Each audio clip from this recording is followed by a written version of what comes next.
बड़े भाग्य से ये जीवन मिलता है। ये जीवन मजाक ना बनाओ, ये जीवन यूं ही ना गवाओ। प्रत्येक क्षण प्रत्येक पल आपका गुजर रहा है, पता नहीं कौन सा पल कौन सा क्षण आपका अंतिम क्षण हो जाए। हर क्षण भगवान को याद करिए, अच्छे काम करिए, आशा भगवान से रखिए। हमें कोई एक थप्पड़ मारता है ना, हम अपनी बात कर रहे हैं दास अनिरुद्ध, कोई हमारा अपमान करे, कोई हमें गालियां दे, हम कभी बुरा नहीं मानते। हम मानते हैं कि हमारे भगवान हमें इस प्रकार का दंड हमारे पापों का दे रहे होंगे। यदि हमारे जीवन में कुछ भी होता है तो हम उसे ईश्वर की कृपा ही मानते हैं कि यह हमारे पापों का फल है। किसी को हम क्या शिकायत करें बताओ? कोई हमें गाली दे, कोई हमें थप्पड़ मारे, कोई हमें अपमानित करे, हम क्या उत्तर दें उसको बताओ? क्योंकि आप बताओ ना, क्या ईश्वर की मर्जी के बिना पत्ता हिलता है? तो फिर जो हो रहा है वो किसकी मर्जी है? यदि हमारा अपमान हो रहा है तो यह भी तो ईश्वर की मर्जी है। हमारा सम्मान हो रहा है, यह भी तो ईश्वर की मर्जी है। न सम्मान पाकर हम खुश हों, न अपमान पाकर हम दुखी हों, क्योंकि दोनों मेरी इच्छा से नहीं हो रहा। न सम्मान मेरी इच्छा से हो रहा है, न अपमान मेरी इच्छा से हो रहा। दोनों में भगवत इच्छा है, भगवान की इच्छा है। आपके बेटा हो गया, ईश्वर की इच्छा है। बेटी हो गई, ईश्वर की इच्छा है।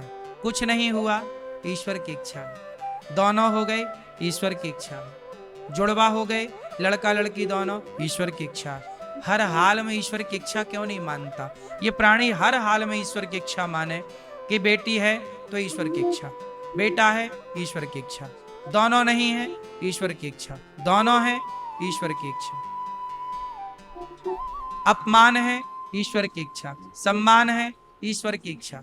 हम तो सरेंडर कर चुके हैं। जाहि विधि राखे राम, ताही विधि रही। यही समर्पण है। ये लाइन, ये समर्पण केवल भक्त के लिए है। अब आप यहां मेरे से क्रॉस क्वेश्चन कर सकते हैं कि महाराज जी, आप कह रहे हैं कि ईश्वर की मर्जी के बिना पत्ता नहीं हिलता, तो फिर आप मुझे बताओ, चोर चोरी करता है तो क्या ईश्वर की मर्जी से करता है? फिर ये सवाल खड़ा हो जाएगा। फिर सवाल खड़ा होगा कि कोई बलात्कार करता है तो क्या ईश्वर की मर्जी से करता है? फिर ये सवाल खड़े हो जाएंगे। तो ये दोनों बातें अलग अलग हैं। कई बार आप लोग ना दो बातों को एक मान लेते हो।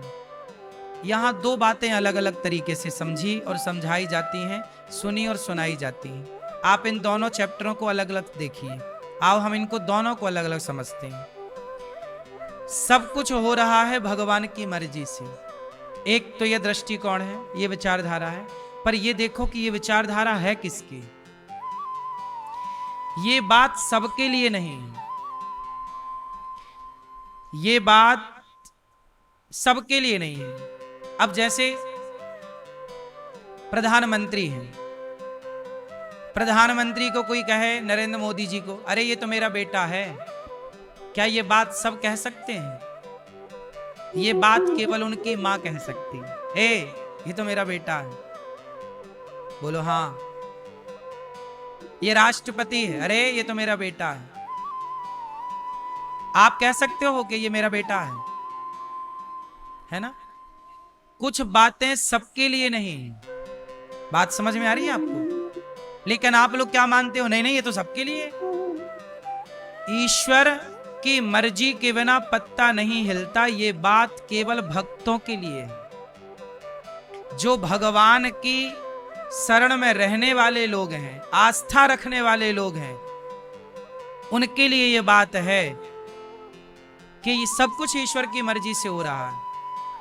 अब बताओ, जो भक्त लेवल का व्यक्ति होगा, सज्जन होगा, वो ये माने कि कण कण में जो हो रहा भगवान की इच्छा से, क्या वो बलात्कार करेगा? बोलो। फिर क्या वो चोरी करेगा? बोलो। नहीं। अब चोर चोरी करे और यही सेंटेंस कह दे, अरे गुरुजी ने तो कहा था भगवान की मर्जी से सब हो रहा, भगवान की मर्जी के बिना तो पत्ता नहीं हिलता। परंतु ये बात चोर के लिए थी ही नहीं, ये बात बलात्कारी के लिए थी ही नहीं। अच्छा ये बताओ, सारी बातें सबके लिए होती हैं? जो बात आप अपनी पत्नी से करते हो, क्या वो बात अपनी मां से कर सकते हो? बोलो। फिर सबके लिए अलग अलग बातें ना होती हैं। पत्नी के लिए अलग बात होगी, है ना। पत्नी के पास पति आता है तो अलग भाव से आता है, अलग बात करता है। माँ के पास जाता है, अलग भाव होता है, अलग बात करता है। ऐसा थोड़ी कि पत्नी से भी वही बात और माँ से भी वही बात। होता है क्या मेरी माँ? दो बातें होती हैं कि नहीं? पत्नी के साथ अलग व्यवहार होता है और माँ बाप के साथ अलग व्यवहार होता है और बच्चों के साथ अलग व्यवहार होता है। बोलो हाँ। फिर एक ही घर में तीन तीन व्यवहार होता है, माँ के साथ अलग, माँ बाप के साथ अलग, पत्नी के साथ अलग और बच्चों के साथ बिल्कुल अलग। हाँ या ना? तू कहाँ था? तू लेट क्यों हो गया यहाँ? तू कहाँ था? जो आप तू तड़ाक की बात बच्चे से कर सकते हैं वही बाप से नहीं। ए बाप तू कहाँ था, ऐसा तो नहीं बोल सकते। बाप के लिए अलग भाषा होगी, बच्चे के लिए अलग भाषा होगी और पति पत्नी के रिश्ते के लिए अलग भाषा होगी। उसी तरह भगवान की इच्छा के बिना पत्ता नहीं हिलता, ये बात केवल भक्तों के लिए है। चोर के लिए ये बात नहीं है। चोर के लिए ये बात है कि भैया तुमने चोरी किया है तो भगवान ने तुम्हें अक्कल तो दी थी ना, तुम्हें पता था ना चोरी करना गलत है, फिर तुमने चोरी काहे की? अब की हो तो दंड भोगो। तुम्हें पता है ना कि बलात्कार करना गलत है, तुम्हें पता है ना कि किसी को छेड़ना गलत है। जब गलत है पता था, तुमने क्यों गलत किया? अब किया है तो जेल जाओ, फांसी पे चढ़ो, भोगो। फिर क्या कहते हो? रे भगवान की इच्छा के बिना तो पत्ता नहीं हिलता। अरे पागल, ये बात तुम्हारे लिए थी ही नहीं। सब बातें सबके लिए नहीं होती ना मेरी माँ। भगवान, अब आप लोग क्या करते हो ना, सबको एक तराजू में तौल देते हो, सारी बातों को एक सी तराजू। अरे गुरुजी ने तो कहा कि भगवान की इच्छा के बिना पत्ता नहीं हिलता। ये बात उच्च कोटि के भक्तों के लिए है, साधक के लिए कि बेटा, सुदामा जैसे तपस्वियों के लिए कि मैं गरीब हूं, भगवान की इच्छा है। शिकायत क्या करूं? आप लोग शिकायत करने लगे, अरे गुरुजी हम बड़ी पूजा करते हैं पर देखो हम बड़े गरीब हैं, इतनी पूजा करते हैं फिर भी देखो खाने को रोटी नहीं है। तो यहाँ पे आपको कही जाएगी बेटा ये ईश्वर की परीक्षा है, ये समय गुजर जाएगा। सुदामा का गुजरा कि नहीं? तो तुम्हें समझाया जा सकता है क्योंकि तुम उस लाइन में हो, तुम भक्त हो। अब जो बात भक्तों के लिए है वो बात दुष्टों के लिए नहीं है ना। हमारे शास्त्रों में यह भी स्पष्ट लिखा है कि ज्ञान किसे दें और किसे ना दें। भाई जो अधिकारी नहीं है उसे ज्ञान दे के क्या होगा? एक बार क्या हुआ कि एक चिड़िया ने बंदर को ज्ञान दे दिया, ए बंदर देख हम चिड़िया तेरे से छोटी हैं लेकिन देख अपने लिए घोंसला बना के रखती हैं, बारिश आई हम घोंसले फुर्र से घुस गए, हम बच जाते हैं, और तू इतना बड़ा बंदर, इतना बड़ा शरीर, और देख पानी तेरे ऊपर गिर रहा, तू ठिठुर रहा है ठंडी से।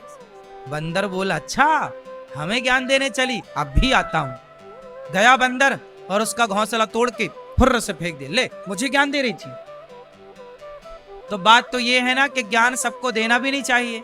चिड़िया ने बंदर को ज्ञान दे दिया तो बंदर ने उसका घोंसला तोड़ दिया। कुछ ज्ञान सबके लिए नहीं है। बात समझ में आ रही है? हमारे यहां भागवत सुनने के अधिकारी सब नहीं है। सुखदेव भगवान ने इंद्र को भगा दिया, देवराज देवताओं का राजा इंद्र सुखदेव भगवान के पास आए, बोले हमें भागवत सुनाओ। क्वा सुधा क्वा कथा लोके क्वा काचा क्वा मणिर महान। ए इंद्र तू अधिकारी नहीं है भागवत सुनने का। सोचो देवराज इंद्र को सुखदेव भगवान चल जा, क्वा सुधा क्वा कथा लोके क्वा काचा क्वा मणिर महान। कहाँ कांच का टुकड़ा, कहाँ मणि? ए इंद्र तू इसका अधिकारी नहीं, चल भाग यहां से। इंद्र देवताओं के राजा को सुखदेव भगवान ने भागवत जी सुनने का अधिकारी नहीं माना। सोचो कि तू अधिकारी नहीं है इसका। अब अनाधिकारी को भागवत सुना भी दिया जाए तो वो उसका मिसयूज करता। अब यही तो है, अब लोगों को पता चल गया कि भगवान की मर्जी के बिना पत्ता नहीं हिलता। अब देखो उस ज्ञान का लोग मिसयूज कर रहे हैं कि भैया चोर कह रहा नहीं जी हम चोरी नहीं कर रहे हैं तो भगवान की इच्छा है। फिर तो बलात्कारी कह रहा जी हम तो बलात्कार कर ही नहीं रहे हैं, ये तो भगवान की इच्छा। क्योंकि अनाधिकारी को ज्ञान मिल गया। ज्ञान किसे मिल गया? अनाधिकारी को, जो उसका अधिकारी नहीं था। जैसे परमाणु मिल गया पाकिस्तान को, तो रोज धमकी देता पटक दूंगा पटक दूंगा। आप गलत व्यक्ति के हाथ में कोई पावर लग जाए तो वो उसका सदुपयोग नहीं करता, मिसयूज करता है, दुरुपयोग करता है। ऐसे ही तो हमारे वेदों के, पुराणों के, उपनिषदों के ज्ञान का भी सब लोग अधिकारी नहीं है। ये ज्ञान सबके लिए नहीं था, इसलिए उसे ज्ञान को धारण करने की पात्रता होनी चाहिए कि आप किस प्रकार। 5वीं क्लास का विद्यार्थी है, उसकी पात्रता अलग है। 10वीं क्लास का विद्यार्थी, उसकी पात्रता अलग है। पीएचडी का स्टूडेंट है, उसकी पात्रता अलग है। जो विद्यार्थी 5वीं क्लास के विद्यार्थी को आप पीएचडी की बातें नहीं बता सकते, ना समझा सकते, समय के साथ ना पात्रता आएगी, बुद्धि विकसित होगी। उसी तरह शास्त्रों का ज्ञान भगवान की इच्छा के बिना कुछ नहीं होता। ये बात आपके लिए जो भक्त लेवल के हैं, संत भक्त, भगवान के परम भक्त, उनके लिए ये बात है। इसलिए हम लोग क्या मानते हैं कि जो हो रहा है, हमारा अपमान सम्मान जो हो रहा है। एक मैया आई अभी कुछ दिन पहले, वो थाली में लोग पैसे चढ़ाते हैं, 10 रुपए, 20 रुपए, 100 रुपए, थाली में पैसे चढ़े थे। एक मैया आई, उसने प्रणाम करने के बहाने ये दुपट्टा लिया तरीके से, ऐसे हाथ पहले किया पीछे दुपट्टे के, और प्रणाम करने के लिए पांव के पास झुकी और थाली में ऐसा रखा दुपट्टा, और रख के यूं मुट्ठी बना ली, अब पैसे उसके अंदर चले गए, और ऐसे दबा के प्रणाम करके चली गई। मैं देख रहा हूं, लेकिन मैंने देख करके भी मैंने उसे नहीं रोका। शायद तेरे भाग्य का मेरे पास आ गया होगा तो तू ले जा रही है, मैं क्या रोकूं, क्या रोकता मैं। ये तो अपनी अपनी नियत है। तो चोर चोरी करता है तो उसको हम तो यही मान रहे हैं ना कि सब ईश्वर की इच्छा। अब क्या करें, हम कहां लड़े झगड़े, तुम्हारा फिर तुमसे कहें कि देखो तुमने चोरी की, फिर वो उसकी इंसल्ट हो। नहीं, तुम्हारा अपमान, तुम्हें पैसे चाहिए ले जाओ, तुम्हारा अपमान नहीं करेंगे। हर हाल में ईश्वर की मर्जी मान लो कि चलो भगवसाद इस रूप में इसकी जरूरत रही होगी, भाई ले जा, क्या करे, कोई भाग्य थोड़ी ले जाएगी हमारा चुरा के। बोलो, आप लोग क्या करते हैं, छोटी छोटी बातों में परेशान हो जाते हैं। आपको अच्छा ले आओ, ले आओ। तो हर हाल में भगवान की इच्छा हो, जाही विधि राखे राम, ताही विधि रही। तो कुल मिला के दास का कहना यह है कि आपके आने का हुआ ना, उस समय हम तिलक बंधन ही कर रहे थे, फिर आप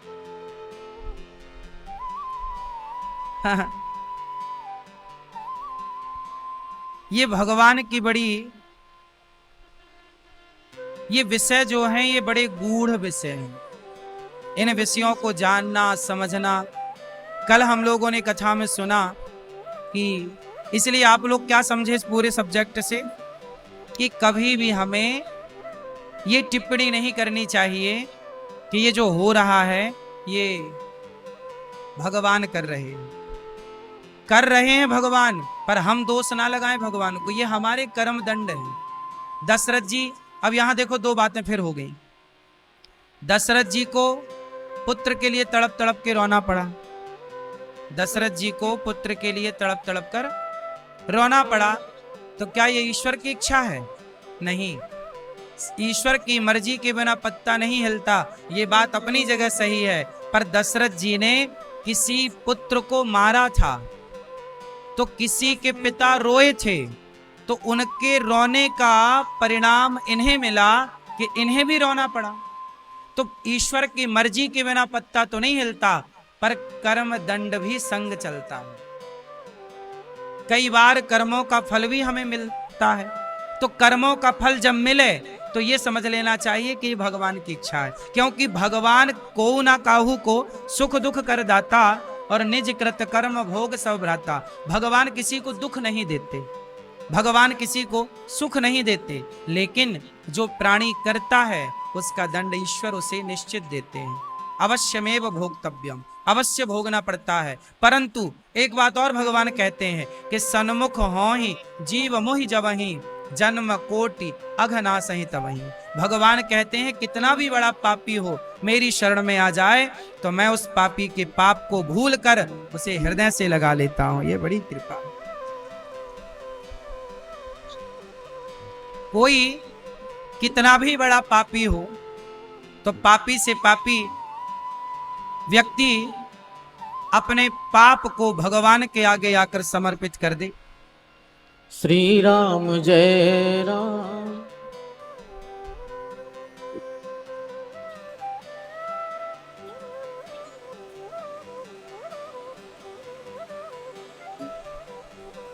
कितना भी बड़ा पापी हो, सन्मुख, जो सन्मुख हो जाए भगवान के, सन्मुख हो ही जीव मोहि जबहि जन्म कोटि अघनासहि तबहि।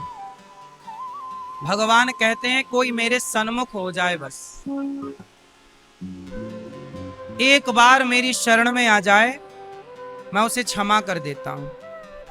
अब देखो ना, कल आप लोगों ने सुना कि माता सती दक्ष के यज्ञ में जल करके भस्म हो गई। भगवान शंकर माता पार्वती माता सती को लेके कथा सुनवाने गए। तभी कथा में माता सती को संदेह हो गया कि ये भगवान नहीं हो सकते। अब जब भगवान पर संदेह हुआ तो माता सती सीता बन करके पहुंच गई परीक्षा लेने के लिए। परीक्षा तो ले ली, पर परीक्षा में माता सती हो गई फेल। और फेल हो गई तो शंकर जी ने कहा हो गई परीक्षा। माता सीता बनकर गई थी सती, राम जी ने पहचान लिया। शंकर जी से कह दिया कि कछु ना परीक्षा लीने गोसाई, हमने कोई परीक्षा नहीं ली, आपकी तरफ प्रणाम करके चली आई। लो भैया, भगवान शिव को झूठ कह दिया। भगवान शिव ने माता सती को त्याग दिया। जब भगवान ने माता सती को त्याग दिया शिव ने, तब माता सती दक्ष के यज्ञ में जल करके भस्म हो गई। योगाग्नि में कनखल में यज्ञ हुआ। दक्ष ने बुलाया नहीं सब शंकर जी को, माता सती बिना बुलाए गई। शिव जी ने बहुत रोका, मानी नहीं। और जब पति का अपमान देखा माता सती ने, तो पिता के यज्ञ में जल करके माता सती भस्म हो गई। माता सती का जलता हुआ शरीर भगवान शंकर ने छाती से लगाया, वीरभद्र को भेजकर दक्ष के यज्ञ को विध्वंस कराया। और माता सती से इतना प्रेम कि शंकर जी लिए घूम रहे हैं, पूरी दुनिया में चक्कर लगा रहे हैं, भ्रमण कर रहे हैं, भारत के कोने कोने में, अंतरिक्ष में, आकाश में भ्रमण कर रहे हैं सती को लिए। अब सती का मोह इतना कि छोड़े ही ना शंकर जी, मरी हुई सती को चिपकाए छाती से घूम रहे, जली हुई सती को। तब भगवान नारायण बड़ी करुणामय, शंकर जी की यह हालत देखकर भगवान प्रभु को, भगवान श्रीमन नारायण को बड़ा दुख हुआ। अब शंकर जी किसी की ना सुने, माता सती को, मरी हुई माता सती को, शरीर छूट गया, जली हुई सती को चिपकाए छाती से घूम रहे थे। तब भगवान श्रीमन नारायण ने, भगवान विष्णु ने भगवान शिव को समझाए, पर शंकर जी सुने ही ना, चलते जा रहे, रुके ही ना शंकर जी। तब भगवान ने सुदर्शन से माता सती के शरीर काटे, और माता सती के शरीर के जो जो अंग कटे तो जहां जहां गिरे वही शक्ति पीठ बनती चली गई।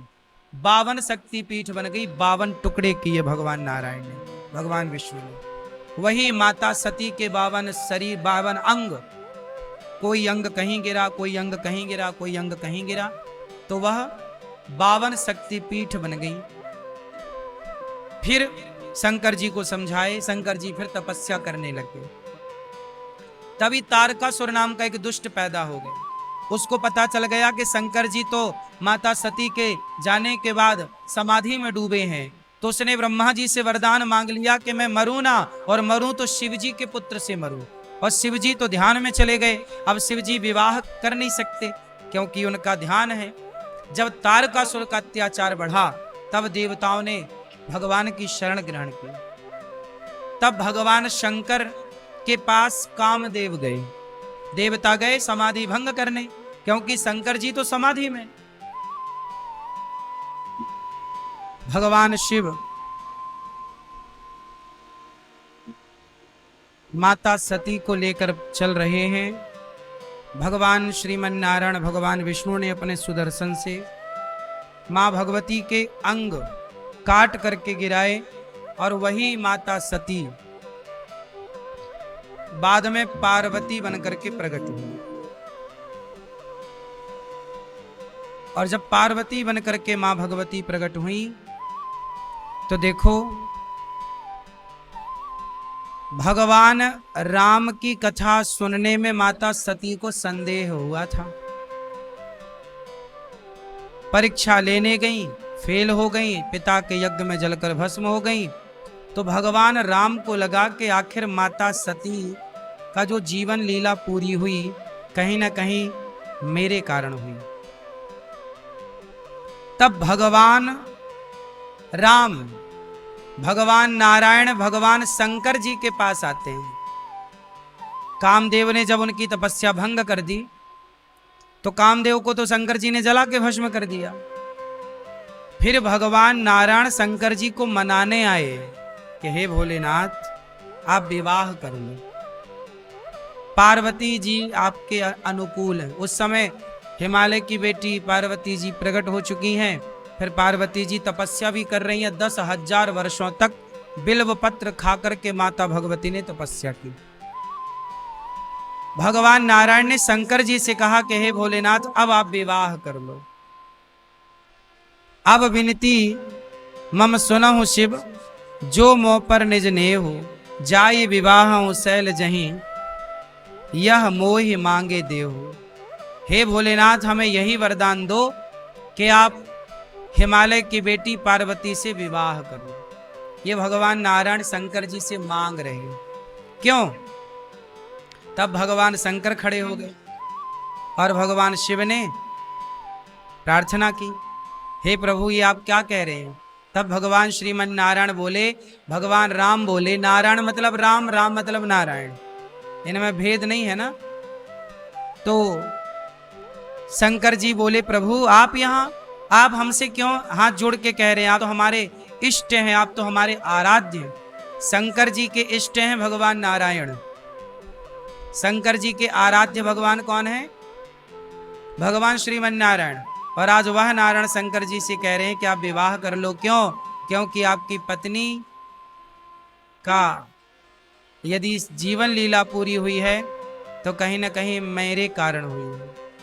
मेरी कथा पर ही तो उन्हें संदेह हुआ, और आगे फिर वही घटनाक्रम चला।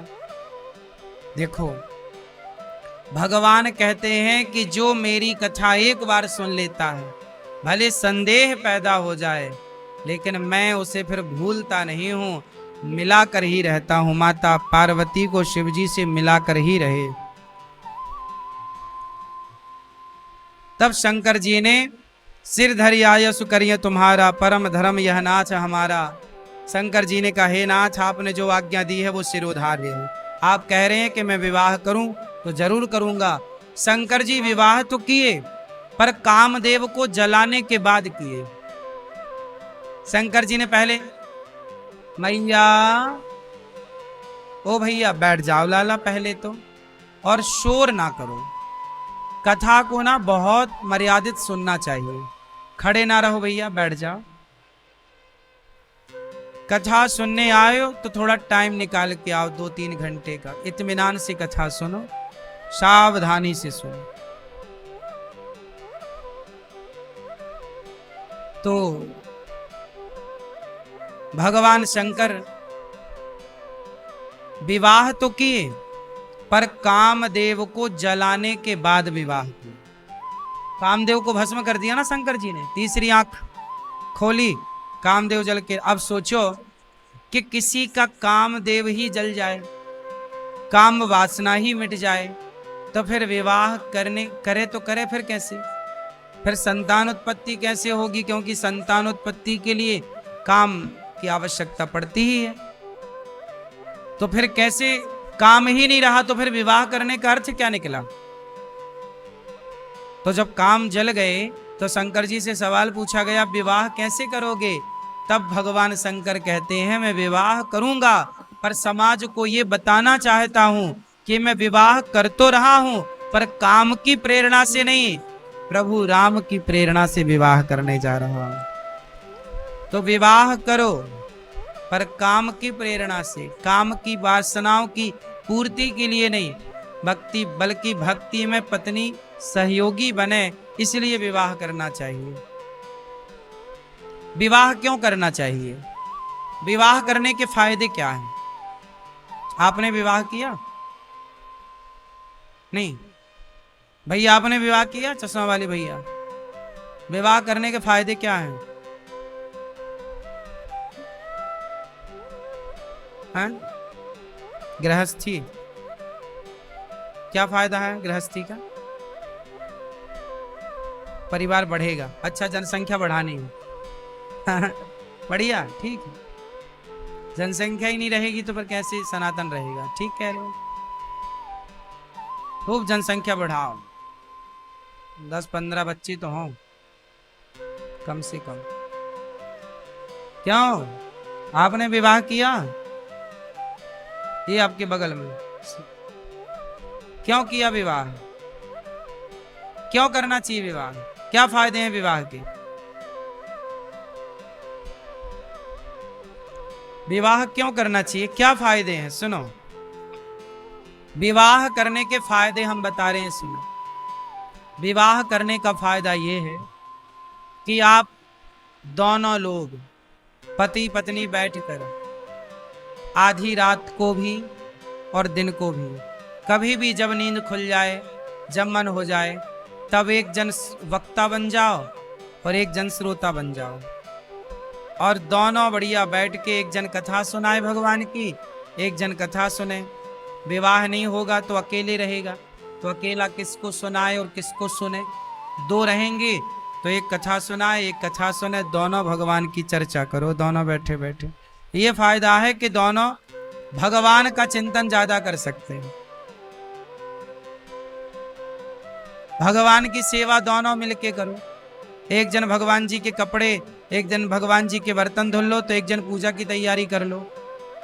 बड़े प्रेम से भगवान की सेवा में दोनों सम्मिलित हो जाओ, दोनों जन आरती उतारो, दोनों भगवान के लिए प्रसाद तैयार करो। अब होता क्या है कि आजकल पति पत्नी का मतलब अलग ही है कुछ। अब विवाह का मतलब, पहले देखो शंकर जी जब विवाह किए माता पार्वती से, तो शंकर जी जब पार्वती मैया से विवाह करके कैलाश आए, तो शंकर जी और पार्वती दोनों कथा सुना रहे हैं। पार्वती जी हाथ जोड़ के बोलो, हे भोलेनाथ कुछ सवाल करना है। करो। क्या? ये बताओ कि ये राम कौन है? राम के बारे में मैं जानना चाहती हूं। तो माता पार्वती सवाल कर रही हैं और उस सवाल के उत्तर में पूरी राम कथा शंकर जी सुना रहे हैं। देखो, ये पति पत्नी, आप लोग पूजा करते हो शंकर जी की, लेकिन शंकर जी की पूजा बस करते हो, सीखते नहीं। शंकर जी गृहस्थ हैं। कैसे गृहस्थ हैं? पार्वती और शंकर जी दोनों कथा सुनते और सुनाते, दोनों भगवान के चिंतन में डूबे रहते हैं। जबकि शंकर जी के परिवार में जितनी टेंशन है ना, आपके परिवार में इतनी टेंशन नहीं हो सकती। आप लोग कहते हैं महाराज जी बड़ी टेंशन है, हम बड़े परेशान हैं। शंकर जी से ज्यादा कोई परेशान नहीं हो सकता।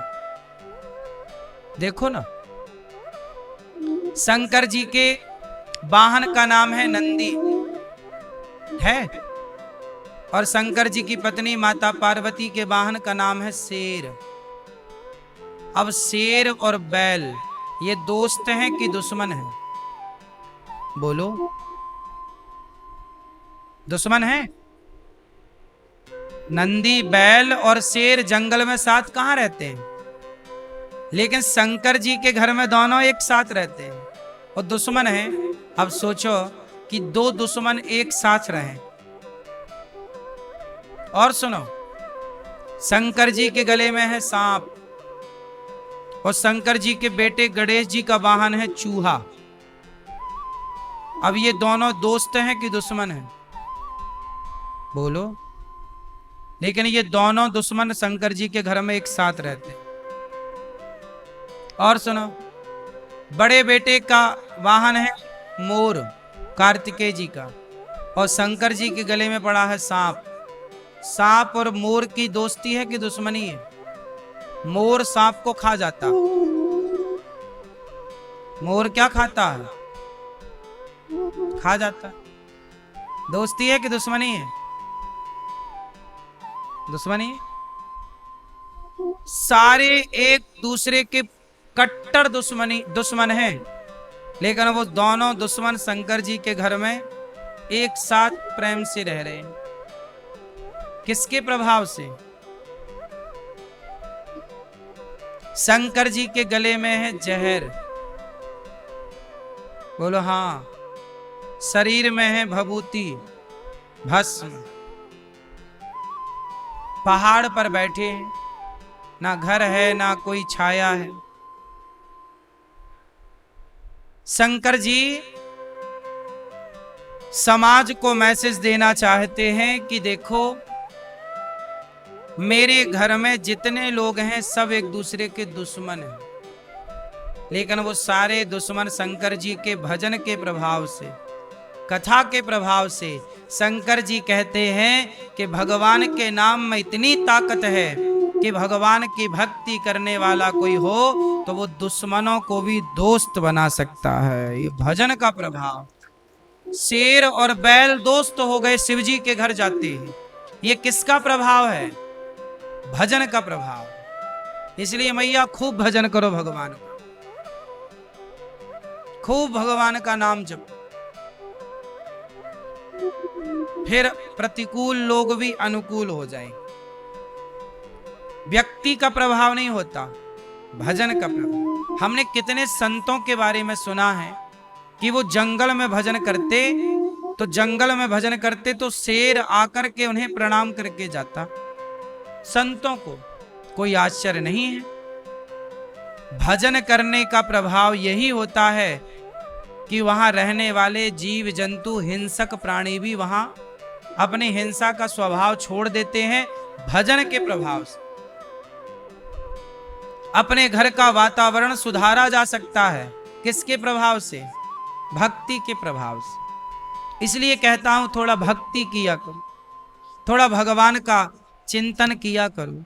शंकर जी बहुत प्रेम से अपने परिवार को ठीक ठीक चलाते हैं। शंकर जी के मंदिर आप जाते हो, शिव पार्वती किस तरह से कथा सुनते हैं, किस तरह से भगवान के प्रेमी हैं।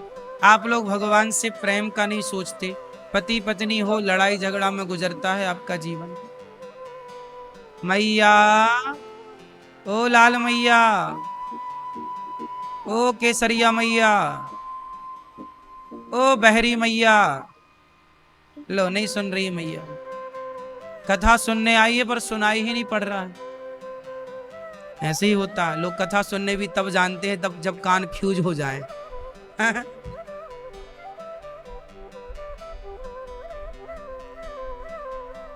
एक मैया आई, बोले गुरुजी गुरु मंत्र दे दो।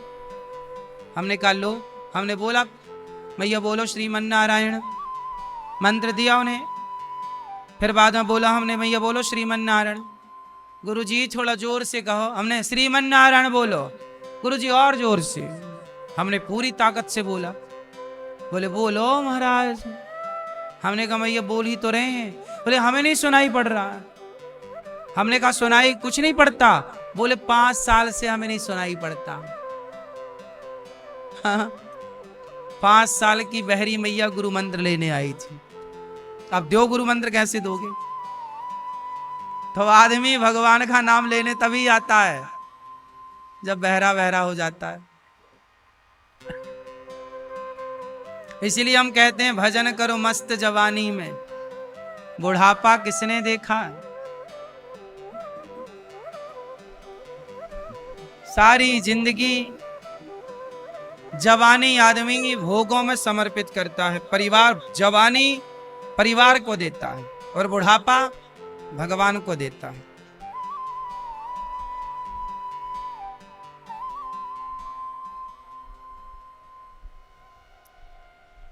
ये लाल मैया बुराई मान गई क्या? नहीं,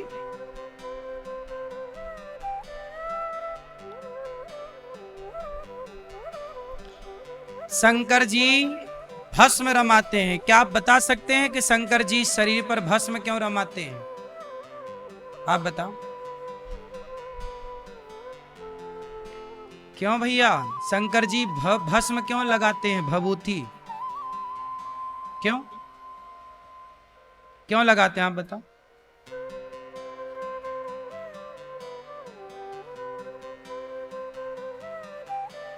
हाँ, शंकर जी भभूति इसलिए लगाते हैं कि दुनिया वालों देख लो, ज्यादा घमंड में ना रहो, एक दिन राख हो जाओगे।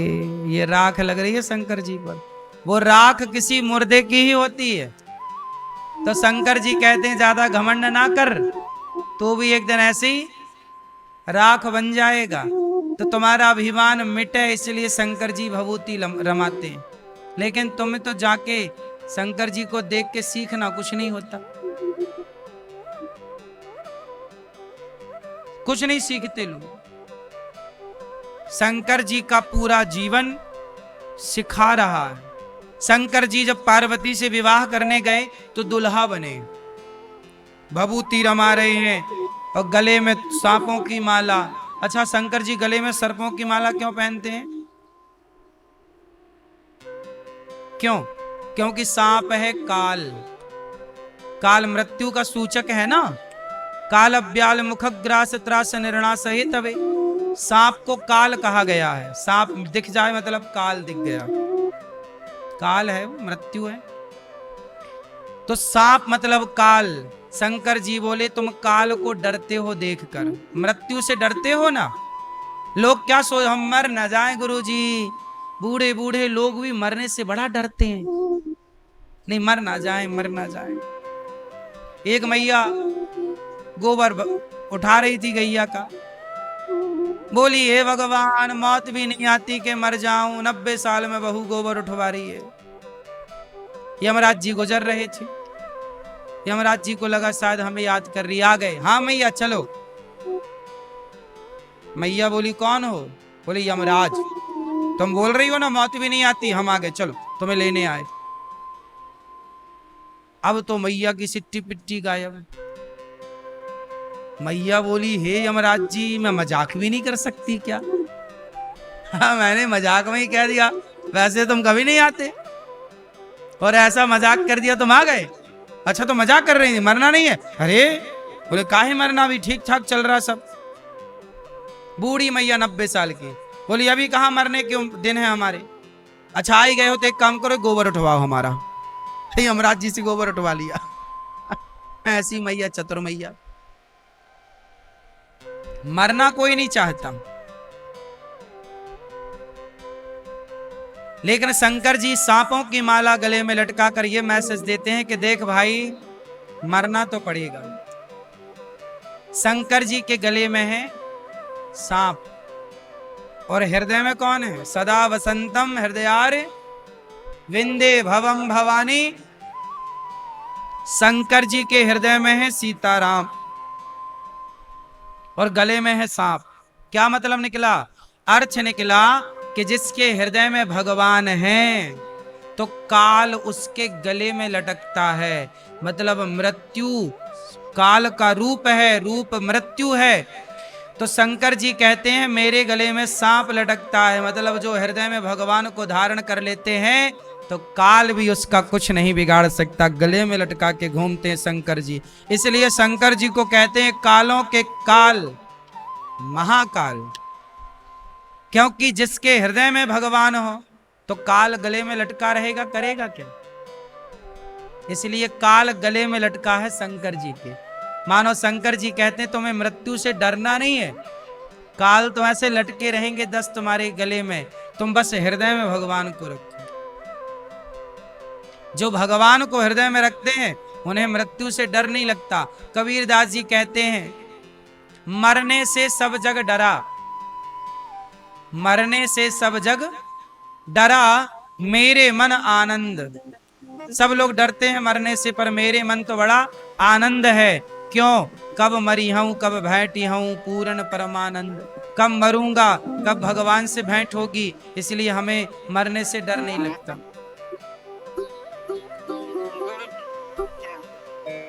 अब तो शंकर जी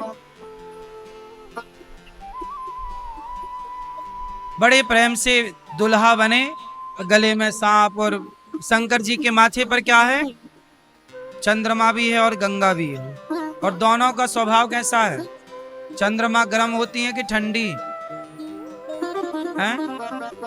चंद्रमा शीतल ठंडी, और गंगा है गरम। गंगा भी ठंडी, गंगा जल ठंडा हो तो सबसे ठंडी गंगा मैया। गंगा भी ठंडी है और चंद्रमा भी ठंडे। और दोनों को शंकर जी ने कहाँ बिठाया है? मस्तक पर। क्या मतलब हुआ? क्या मतलब हुआ मैया? बात से क्या सीखा आपने? क्या मैसेज मिला आपको? ये गुलाबी मैया बताएंगी। हैं? गले में वो शंकर जी के मस्तक पे गंगा काहे है? हैं काहे हैं? वही तो पूछ रहे, मस्तक पर क्यों बैठी है? शंकर जी ने मस्तक पर ही गंगा जी को क्यों बिठाया है? ठीक है, आप बताओ। मैया क्या बोलती तू? थोड़ा जोर से बोलो मेरी माँ। अच्छा, गले की प्रॉब्लम है, ठंडा। शंकर जी कहना चाहते हैं कि जीवन में टेंशन कितनी भी हो, परेशानी कितनी भी हो, पर दिमाग को हमेशा दिमाग कैसा हो? ठंडा की गरम? शंकर जी कह रहे, देखो शंकर जी के यहाँ सब एक दूसरे के दुश्मन है, पर शंकर जी का दिमाग फिर भी कैसा है? तुम मैसेज तो सीखते कुछ हो नहीं, तुम्हारा दिमाग बिल्कुल गर्म रहता है। लोगों के कमरे में लगी है एसी और दिमाग में लगा है हीटर। हर टाइम लोग गर्म रहते हैं, हर टाइम बस लड़ाई झगड़ा, नाक में गुस्सा धरा है, बात बात पे लड़ाई, बात बात पे झगड़ा। तो दिमाग में क्या होना चाहिए? दिमाग पे गंगा जी, मतलब ठंडक। दिमाग को ठंडा रखो। और गर्म क्या होने चाहिए? पांव हो गरम, पांव ठंडे ना पड़ जाए, चलते फिरते रहो। आजकल पांव ठंडे पड़ गए इसलिए मोटापा आ गया, बीमारियां आ गई।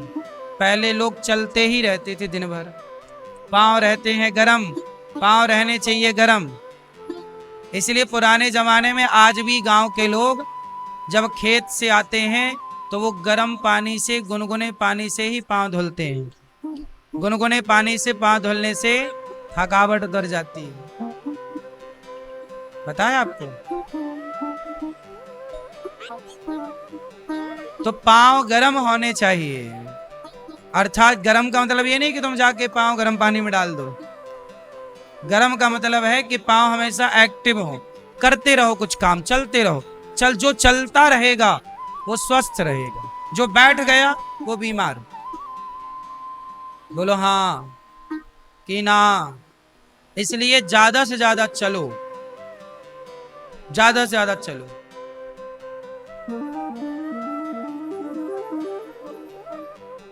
तो पांव गरम और दिमाग ठंडा। अच्छा, दिमाग गरम, पांव गरम और वाणी नरम। वाणी कैसी हो? वाणी नरम, यहां से गर्मी ना निकले। वाणी पांव गरम, वाणी नरम, दिमाग ठंडा। शंकर जी दुल्हा बने, माता मैना रानी के पास पहुंचे बारात लेकर। मैना रानी बोली, ऐसा दुल्हा जब सांप आप लपेट के भस्मी रमा के, हम नहीं करेंगे बेटी से ब्याह। शंकर जी को देखकर गुस्सा हो गई। माँ बोली, मेरी बेटी कुंवारी रहेगी पर ब्याह इससे नहीं करूंगी। तब पार्वती जी ने, नारद जी ने समझाया कि माता ये शंकर जी हैं, ये बन के आए हैं ऐसे पर हैं, साक्षात भगवान है ये, चलो। तब समझी माता और विवाह माता पार्वती का संपन्न हुआ। बोलिए शंकर भगवान की।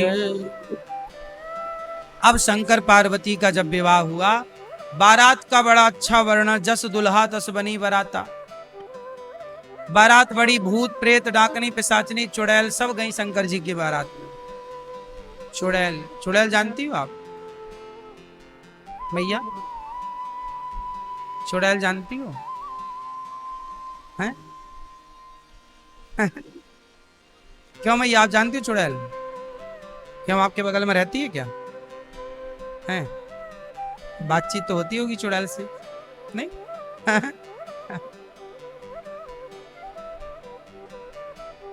आप जानते चुड़ैल? ऐसे पांव रहते हैं उसके, ऐसे। चुड़ैल कौन बनता है? पुरुष बनता है भूत। पुरुष मर जाए, गलत काम करे तो भूत बने, प्रेत बने, पिशाच बने, ब्रह्म राक्षस बने। परंतु स्त्रियां क्या बनती हैं? स्त्रियां जैसे मर जाएं और गलत काम के करके मरे, जैसे मुस्कान मरी, अब वो मतलब अभी जेल गई ना, अब यदि जब मरेगी अपने टाइम से, क्या बनेगी वो? उसका फिक्स हो गया पीपल, एक बिल्कुल आस पास कहीं चुड़ैल बनेगी बनेगी वो। पति को मार दी ना उसने, है? कौन? तुम्हारी पड़ोसन? उसने ही मार दिया पति को, तो वो भी चुड़ैल बनेगी। मतलब जो अपने पति को मार के ड्रम में पैक करें, सब चुड़ैल बनेंगी, फिक्स। और जो सास को परेशान करती हैं, वो भी चुड़ैल बनती हैं। है क्या? सही बनती है। हाँ।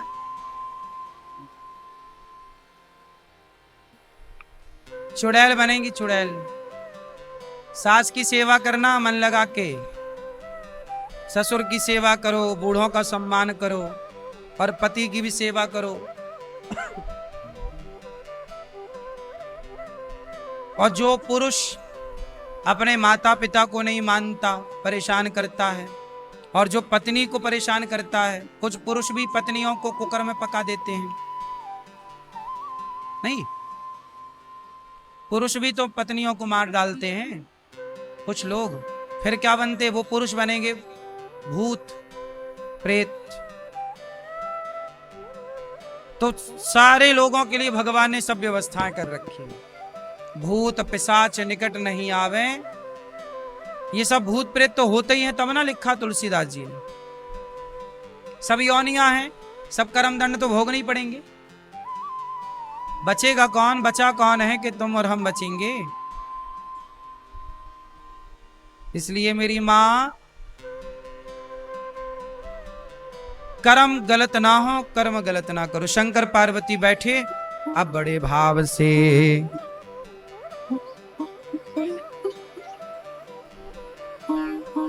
शंकर जी से माता पार्वती प्रश्न कर रही हैं कि हे भोलेनाथ, ये बताओ कि ये राम कौन है? एक राम दशरथ का बेटा, राम कौन? तब माता पार्वती से शंकर जी कह रहे हैं कि पार्वती जी, आपने बड़ा अच्छा किया कि आपने हमसे प्रश्न किया। आपने प्रश्न ना किया होता तो हमारी वाणी से भगवान की कथा ना निकलती। अब देखो ना,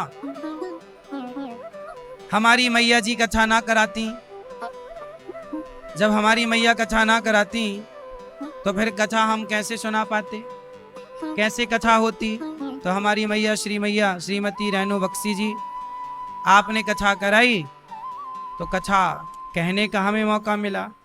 आपने कथा कराई ही ना होती तो फिर कैसे हमें मौका मिलता? तो कुल मिलाकर के हमारी मैया ने कथा कराई। भैया, आपके पुत्र श्री नितिन बख्शी जी चले गए घर।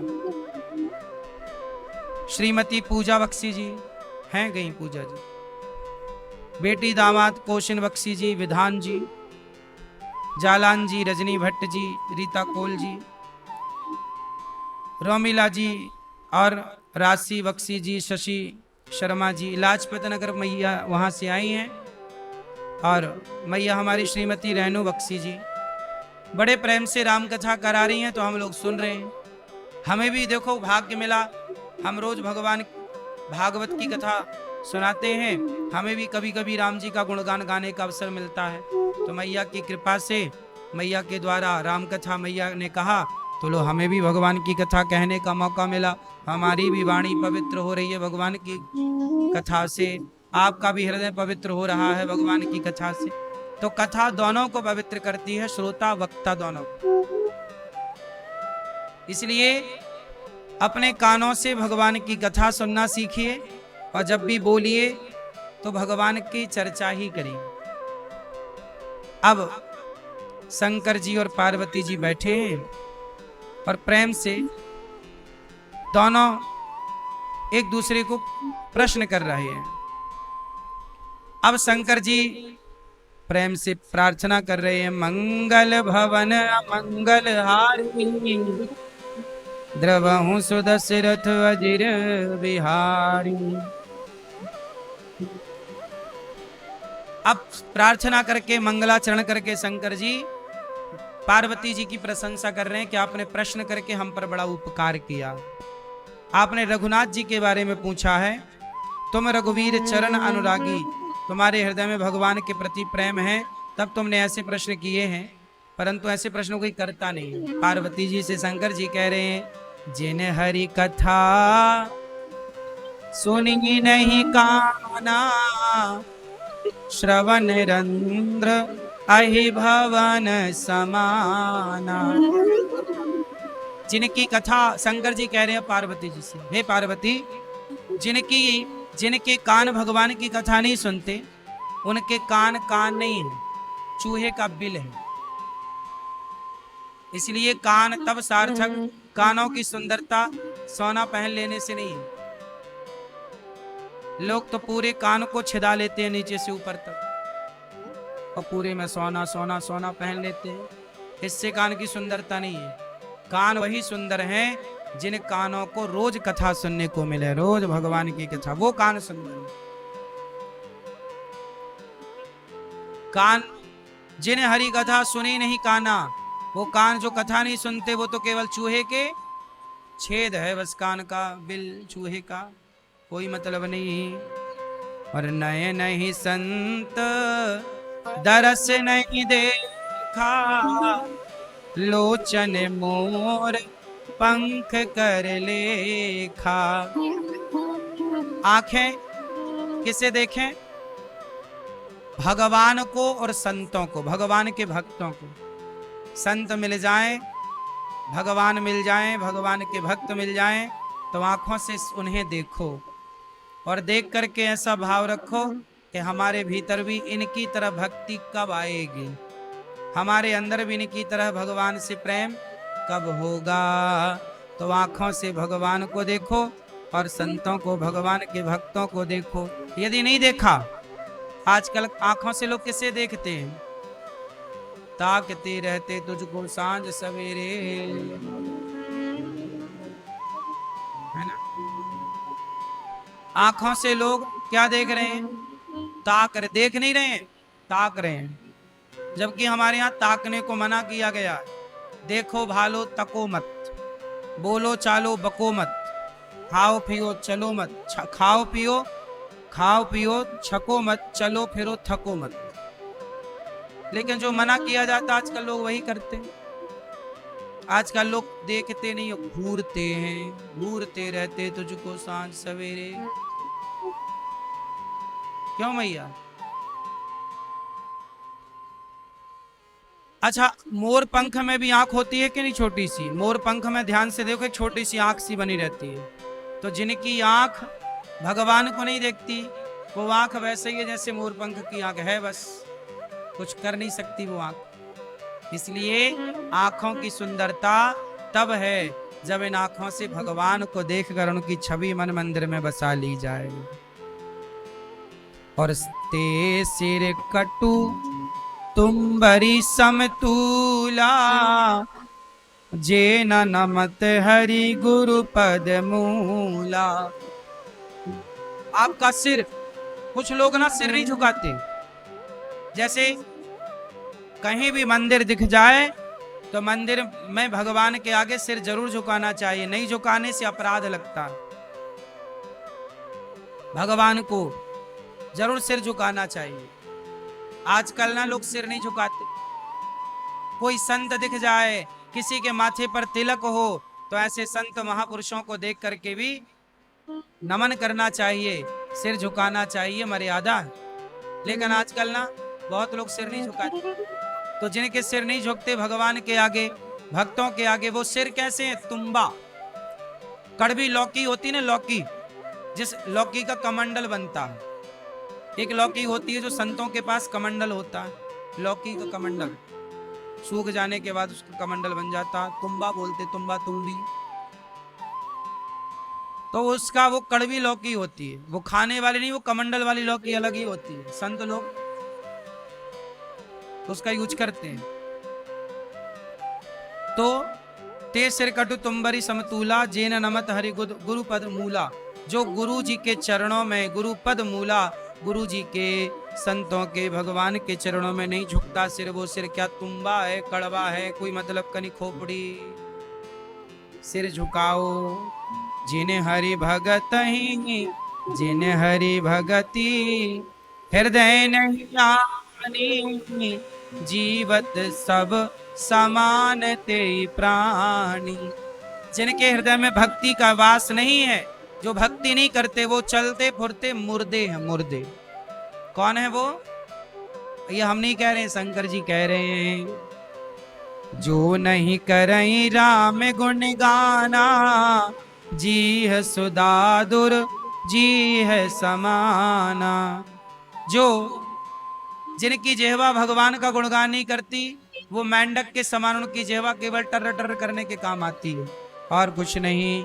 शंकर जी कह रहे हैं, सुनो पार्वती जी, आपने बड़ा उत्तम प्रश्न किया है, अब मैं आपको सुनाता हूं। सुनो, आपने कहा कि राम कौन है, तो राम भगवान यदि निराकार है तो साकार कैसे बने? पार्वती जी का सवाल है कि यदि ईश्वर भगवान तो निराकार है, निर्गुण है, फिर वो साकार कैसे बना? तब शंकर जी समझा रहे हैं कि देवी, कई बार ना ओला गिरता है, ओला नहीं, ओला वृष्टि होती है, खेतों की फसल नष्ट हो जाती है, किसानों के यहाँ ओला गिरते, ओला समझते हैं? पानी की जगह ओले गिरते, बड़े बड़े पत्थर, बर्फ। अच्छा ये बताओ, ओला और पानी ये दो है कि एक ही है? हैं? ये दो हैं कि एक हैं? पानी और ओला एक है तो एक, पर दिख दो रहे हैं। ओला बर्फ का रूप है, कठोर है ना? बर्फ का ढेला मार दो तो आदमी मर जाए। भाई 5 किलो बर्फ किसी की खोपड़ी में पटक दो, मर नहीं जाएगा। और 5 किलो पानी किसी के सिर पर डाल दो, नहीं मरेगा। बोलो, नहा लेगा वो 5 किलो पानी से, और 5 किलो बर्फ किसी लिए फेंक दो, मर जाएगा। 2 मंजिल ऊपर से 5 किलो का बर्फ किसी के सिर पे गिराओ, और 2 मंजिल ऊपर से 5 किलो पानी गिराओ सिर पे, सही है? अंतर है ना?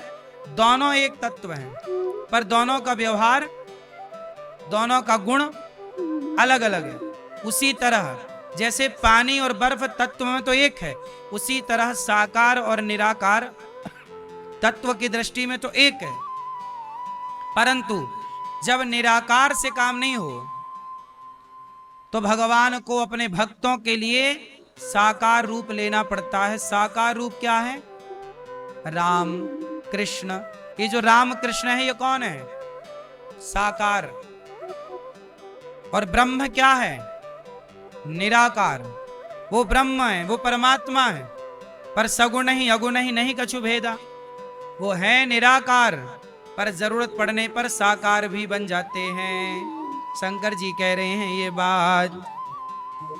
अगुण अरूप अलख अज जोई, भगत प्रेम बस सगुण सोई। भक्तों के प्रेम के वश में वह सगुण साकार बन जाते हैं, जो कि है निर्गुण, अगुण अरूप है। जो गुण रहित सगुण सोई कैसे, जलु हिम उपल बिलग नहीं जैसे। जैसे जल और ओले में कोई भेद नहीं, ऐसे साकार और निराकार में कोई भेद नहीं। पार्वती जी कह रही हैं, प्रभु अच्छा आप ठीक ठीक कह रहे हैं, हमें समझ में आ रहा है। ये बताओ भगवान किसे कहते हैं? अब बताओ, परिभाषा पे आ गई माता पार्वती। और ये माता पार्वती जितने सवाल कर रही हैं, ये सवाल हम जनमानस के। तो हमें सवाल उठता तो कौन समाधान करता? इसलिए पार्वती जी सवाल उठा रही हैं और शंकर जी समाधान कर रहे हैं, ताकि शिव जी के द्वारा समाज को उत्तर मिल जाए, ताकि हमारा संदेह मिट जाए। तो ये आम जनता का संदेह मिटाने के लिए शिव पार्वती का संवाद है। अब सुनो, भगवान किसे कहते हैं? भगवान किसे कहते हैं? आप बताओ बेटा, आप बताओ भगवान किसे कहते हैं? क्या प्रमाण है ईश्वर का, अर्थात क्या परिभाषा है ईश्वर की? बताओ भगवान किसे कहते हैं? हैं?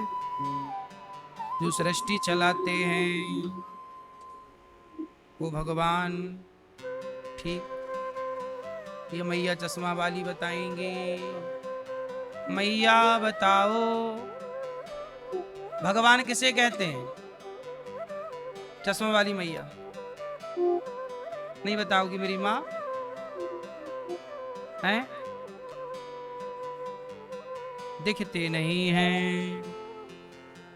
तो आप तो चश्मा लगाई हो, आपको तो दिख रहे होंगे। नहीं? मैया क्या बोलती तू? आपको दिख रहे हैं भगवान?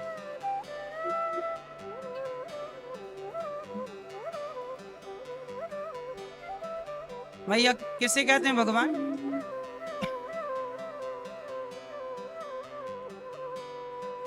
भगवान किसे कहते हैं? भगवान की परिभाषा बहुत सरल भाषा में तुलसीदास जी ने कही। बिनु पग चलहि सुनहि बिनु काना, कर बिनु कर्म करहि विधि नाना। भगवान किसे कहते हैं? जो बिना पांव के चलते हो, बिनु पग चलें, सुनहि बिनु काना, जो बिना पांव के चलें और बिना कान के सुन लें और बिना हाथ लगाए काम कर लें, वो भगवान है। भगवान कोई भी नहीं हो सकता। आजकल लोग किसी को भी भगवान बनाए बिठा लेते। हमारे हिंदू सनातन संस्कृति में ये बड़ा नुकसान हो गया कि हमारे यहाँ भगवान बहुत हो गए। क्यों हो गए कि नहीं? जिसके जो मन आया उसी को भगवान मान लिया, सबको भगवान। कोई इनको भगवान, कोई साईं बाबा को भगवान मान रहा है, कोई शिव बाबा को भगवान मान रहा है, कोई फलाने बाबा को भगवान मान रहा है, कोई गुरु को ही भगवान मान रहा है। ऐसे में तो फिर सबके भगवान अलग अलग हो जाएंगे। तुम्हारे भगवान अलग, तुम्हारे भगवान अलग। फिर सनातन के तो टुकड़े टुकड़े हो गए। सनातन का मतलब क्या है? संगठन ना सनातन है, यदि आप संगठित रहे ही नहीं। अब देखो, साईं बाबा के भक्त जो हैं वो साईं बाबा को ही भगवान मान रहे हैं।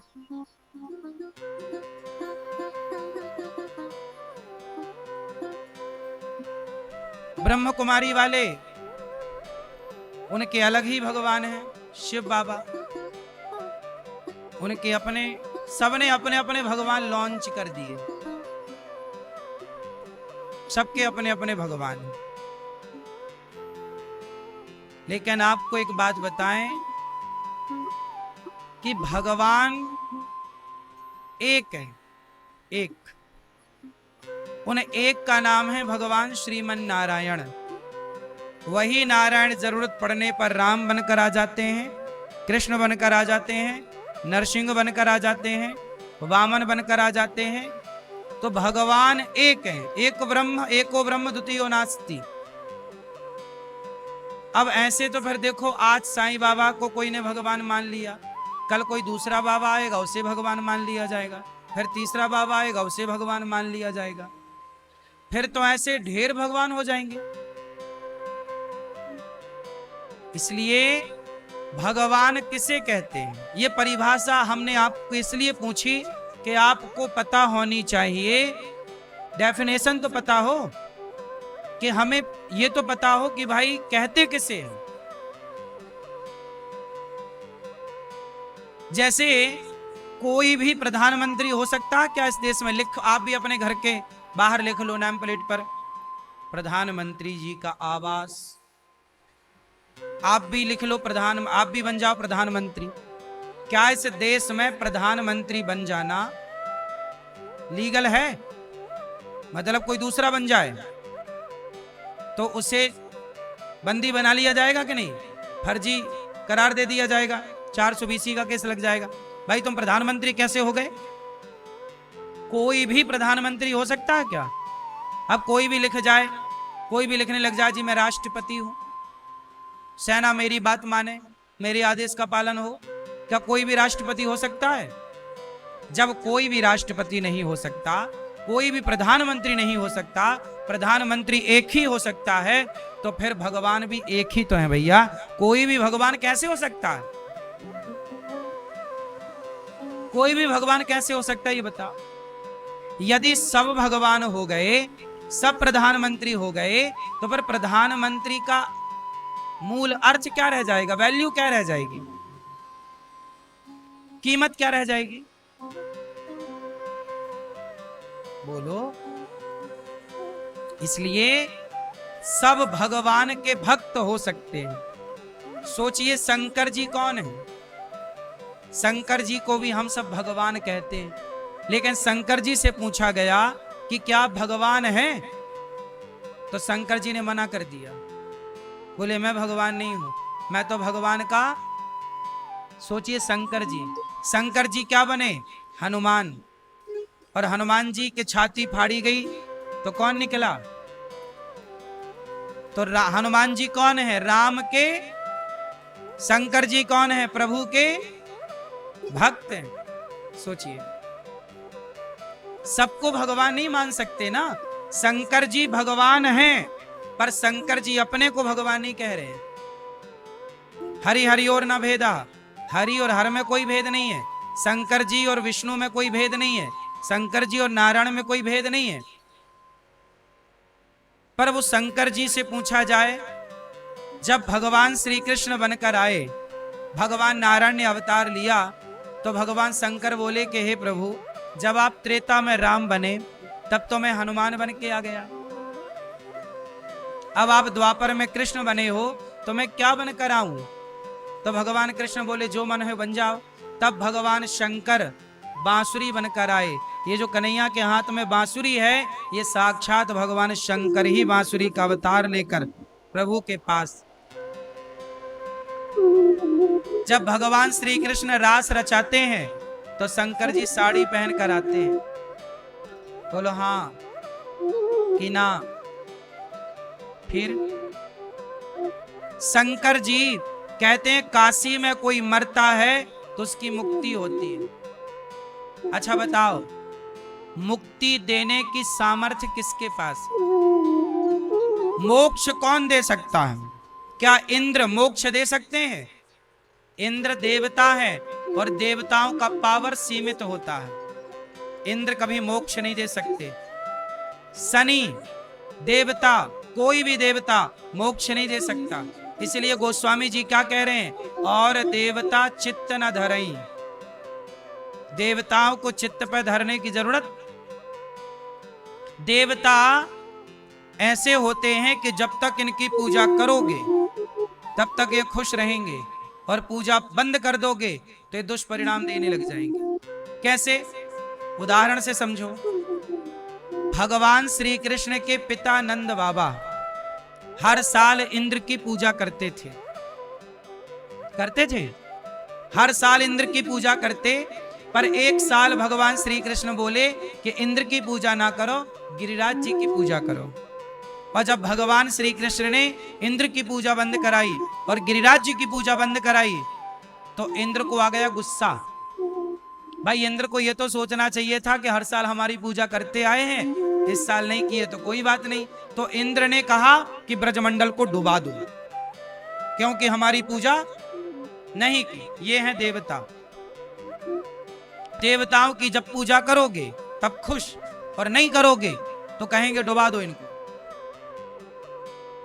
देवताओं के राजा ऐसे हैं तो देवता कैसे होंगे? इसलिए हमारे यहां देवताओं की पूजा भी नहीं होती ज्यादा। बात समझ में आ रही है? कुछ घुस रहा है कि नहीं? इसलिए हमारे यहां देवताओं की पूजा करोगे तो जिस देवता की पूजा करोगे वो प्रसन्न होगा। पूजा भूल गए तो फिर वो कहेगा हम तुम्हें डुबा देंगे। तब भगवान ने गोवर्धन उठाए और ब्रजवासियों की रक्षा की और इंद्र को ठिकाने लगाए भगवान। इसका मतलब यह है कि देवता स्वार्थी हैं, स्वार्थ लाग करें सब प्रीति। अच्छा, भगवान कैसे हैं? भगवान की पूजा करो और यदि आप पूजा नहीं करें तो क्या होगा? भगवान कहते हैं कि तुम हमारी पूजा करो, और यदि तुम भूल गए पूजा करना, कभी नहीं किए, तो भगवान ये याद रखते हैं किसने एक बार मेरी पूजा की है, इसके लिए मैं इस पर कृपा करने आया हूं। भगवान दयालु हैं। अजामिल इतना बड़ा पापी था, लेकिन उस पापी के मुख से जब एक बार नाम निकला धोखे से, मरते समय क्या बोला? नारायण। उसके बेटे का नाम क्या था? बुलाया अपने पुत्र को, दूरे क्रीडन का सक्तम पुत्रम नारायणावयम। हे बेटा नारायण, बुलाया बेटे को, और वो भी अपने पुत्र को बुला रहा था। कोई भक्त नहीं था, बड़ा पापी था, दुष्ट था, अजामिल। लेकिन भगवान ने कहा कि मेरा नाम पुकारा है इसने, उसका उद्धार कराया कि नहीं? ये भगवान है। पूतना जहर पिलाने आई, भगवान को क्या करने आई? मारने, कि जहर पिला के कन्हैया को मार देंगे। पर मारने वाली पूतना को भी तार दिया कि नहीं? शिशुपाल पानी पी पी के गालियां देता था भगवान को। बोलो हाँ। शिशुपाल भगवान श्री कृष्ण की बुआ का लड़का है। शिशुपाल गालियां देता है पानी पी पी कर, पर गालियां देने वाले शिशुपाल का भी उद्धार किया कि नहीं भगवान ने? बोलो हाँ। तो भगवान का स्वभाव, भगवान कभी हमारे अवगुण नहीं देखते। भगवान कभी ये उम्मीद नहीं करते कि तुमने हमारी पूजा तब की थी, अब क्यों नहीं की। भगवान ने कहा कि एक बार भाव कुभाव अनख आलस हूं। तुम श्रद्धा से नहीं, तुम भगवान को गाली दे के भी तुम एक बार नाम ले लो, तो भगवान कहेंगे कि इसने भले गाली दी है पर मेरा नाम तो लिया है, इसलिए इसका उद्धार करूंगा। शिशुपाल उसका उदाहरण है। ऐसे भगवान, तो भगवान भगवान है और देवता देवता देवता है, बड़े स्वार्थी हैं। तो देवताओं की पूजा हमारे यहां नहीं होती। हम सनातनी लोग किसकी पूजा करते हैं? हम सनातनियों के यहां 5 लोगों की पूजा होती है। किस किस की? इन्हें पंचदेव उपासना कहते हैं। देवता देव, भगवान को भी कई बार व्यवहार में देव कहा जाता है। जैसे सूर्य नारायण देव, सूर्य नारायण देवता नहीं कहते, सूर्य नारायण देव, जबकि सूर्य नारायण भगवान की आंख है। अब आप समझो 5 देवता कौन कौन है। 5 की पूजा आप कर सकते हैं। इनकी पूजा करना ही सनातन की पूजा है। सनातन में आप चल रहे हैं, पंचदेव उपासना। अब सुनो 5 कौन कौन से हैं। 5 में है सबसे पहले भगवान विष्णु, भगवान विष्णु। दूसरे भगवान शिव। तीसरे सूर्य नारायण,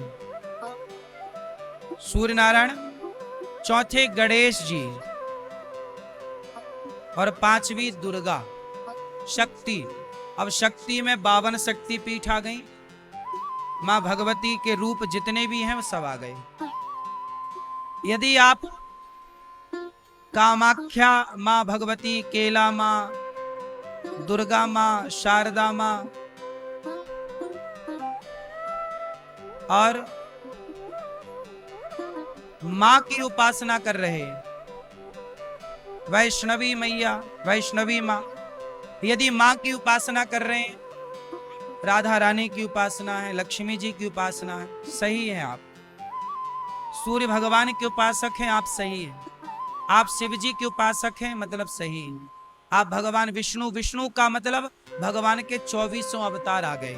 विष्णु मतलब 24 अवतार आ गए। राम, कृष्ण, नारायण, नरसिंह, वामन, धन्वंतरी, कच्छप, मोहिनी इत्यादि, बारह इत्यादि। और गणेश, गणेश जी, गणपति बप्पा,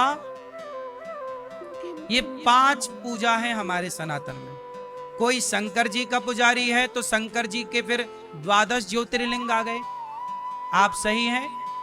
भगवान नारायण के 24 अवतार हो गए, चारों दिशाओं में प्रभु विराजे, जगन्नाथ जी के रूप में, बद्रीनाथ जी के रूप में, द्वारिकाधीश जी के रूप में, बिहारी जी के रूप में, राधा रमण जी के रूप में और रंगनाथ जी के रूप में। ये सब चारों ओर भगवान बैठे। तो आप इनकी उपासना कर रहे हैं तो आप सही है। और यदि आपने मनमाने तरीके से किसी बाबा जी को भगवान बना के लॉन्च किया है, तब फिर तो देखो आप भटक चुके हैं। तो आज मैंने आपको बताया कि भगवान किसे कहते हैं। किसे कहते हैं भगवान? बोलो।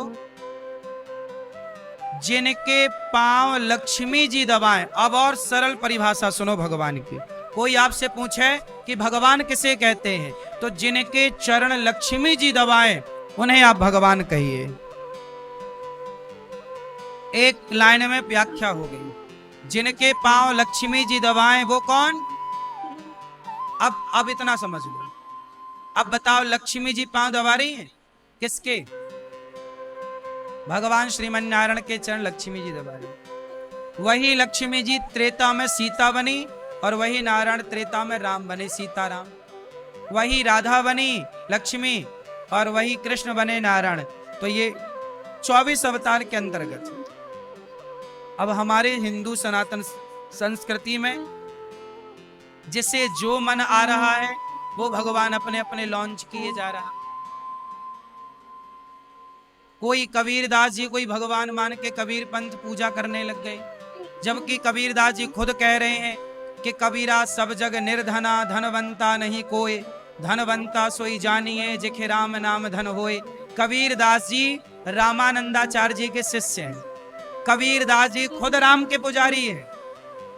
कहत कबीर सुनो भाई साधो। कबीरदास जी की हर बात में राम का गुण है, राम का यश है, राम का नाम गाते, लेकिन उनके अनुयायी राम की पूजा नहीं करते। राम को हटा दिया, कबीर पंथी अलग बना के कबीर जी की पूजा। मतलब सब अपने अपने तरीके से चलना चाहते हैं, स्वतंत्र होना चाहते हैं। जो मर्यादाएं बनी हैं, जिन मर्यादाओं को हमारे ऋषि मुनि बनाए कि भाई राम की उपासना करते चलो, कृष्ण की उपासना करते चलो, मनमाना आचरण ना करो। लेकिन मानता कौन है? सबको मनमाना आचरण करना। इसलिए आप लोग ये देखो कि आप लोग जिनसे जुड़े हैं वो लोग किन की पूजा करते हैं, वो किन के उपासक हैं।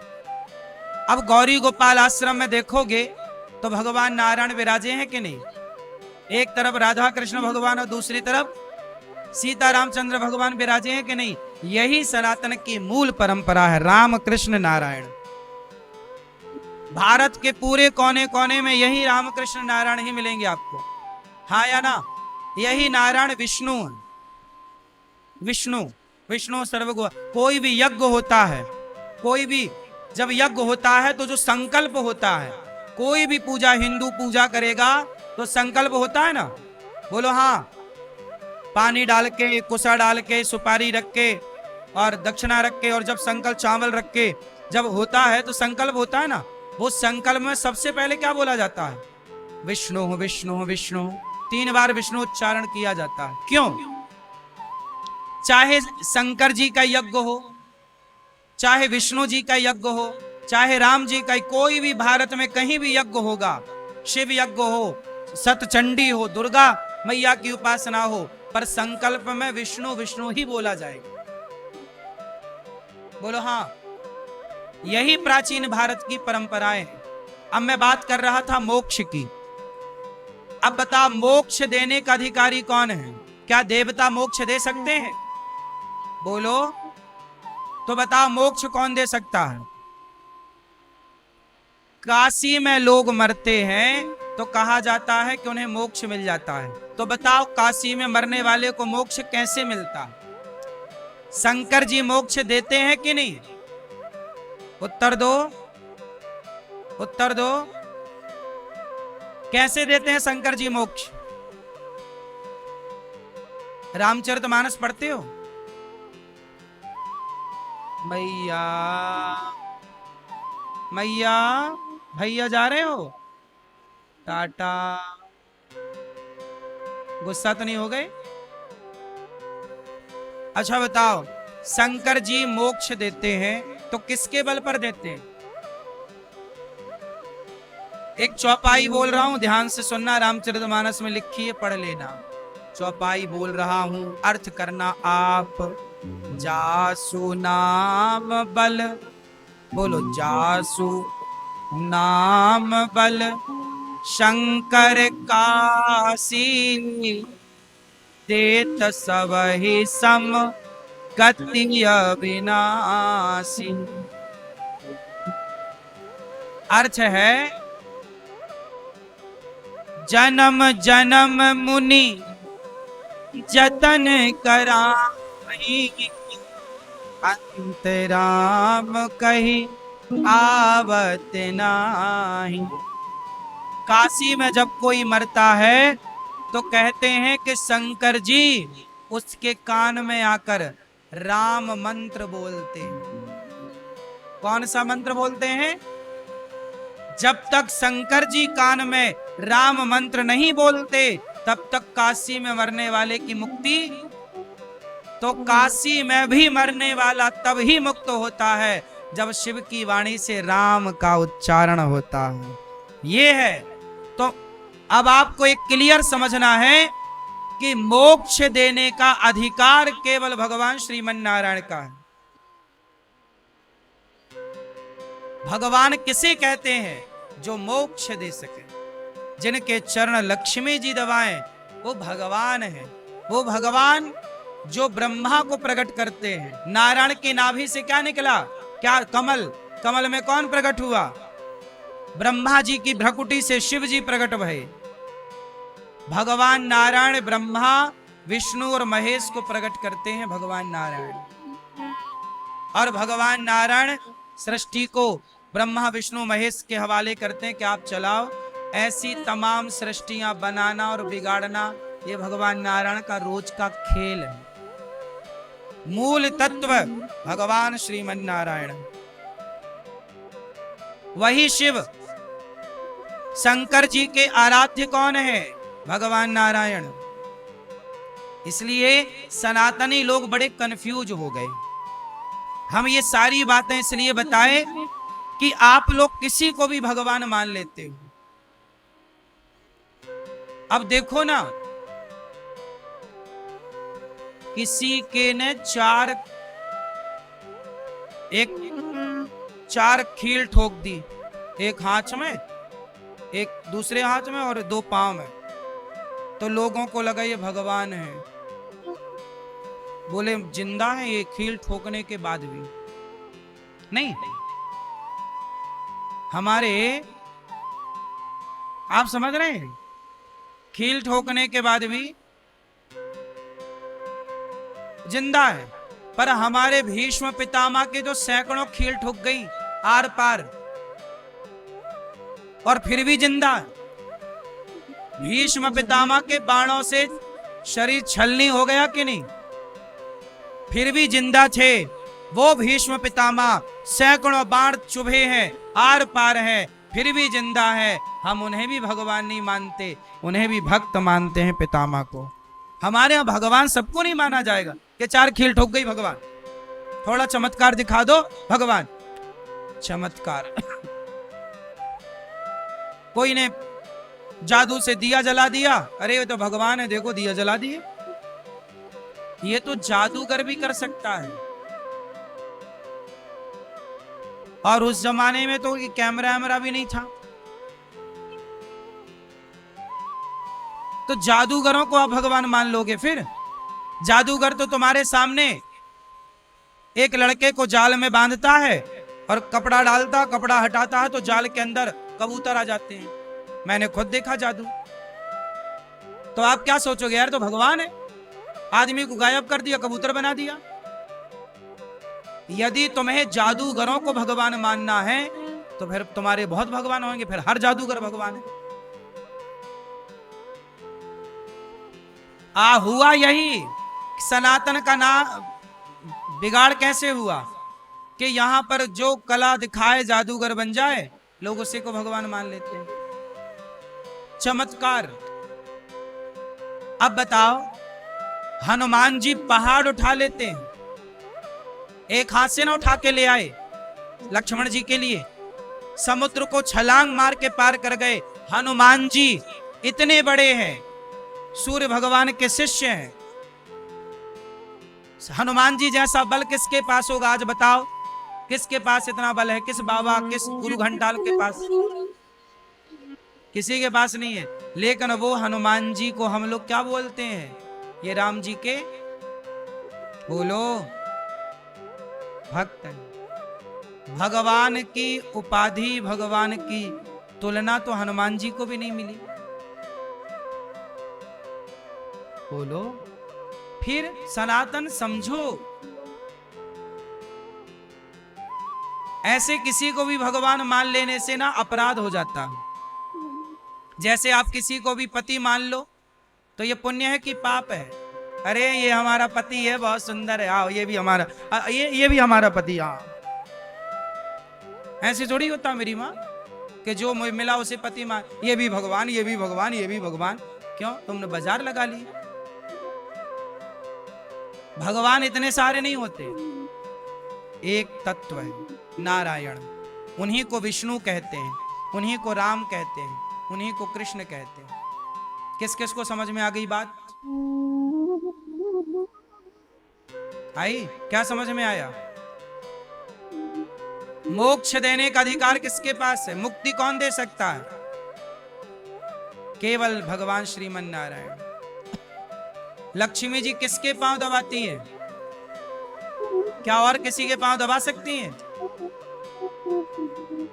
फिर जब लक्ष्मी जी किसी और के पांव नहीं दबा सकती तो कोई और भगवान कैसे हो सकता भाई?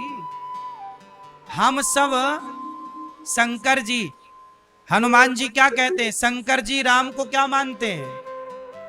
शंकर जी कहते हैं कि राम हमारे पिता हैं और सीता हमारी। जब शंकर जी हनुमान बने तो हनुमान जी ने सीता को क्या कहा? मातु मोहि दीजय कछु चीना, जैसे रघुनायक मोहि दीन्हा। हनुमान जी सीता मैया को क्या बोलते हैं? माँ।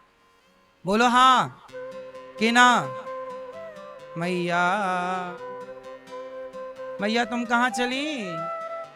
सीता मैया को माता बोलने? जा बोल के आओ जल्दी।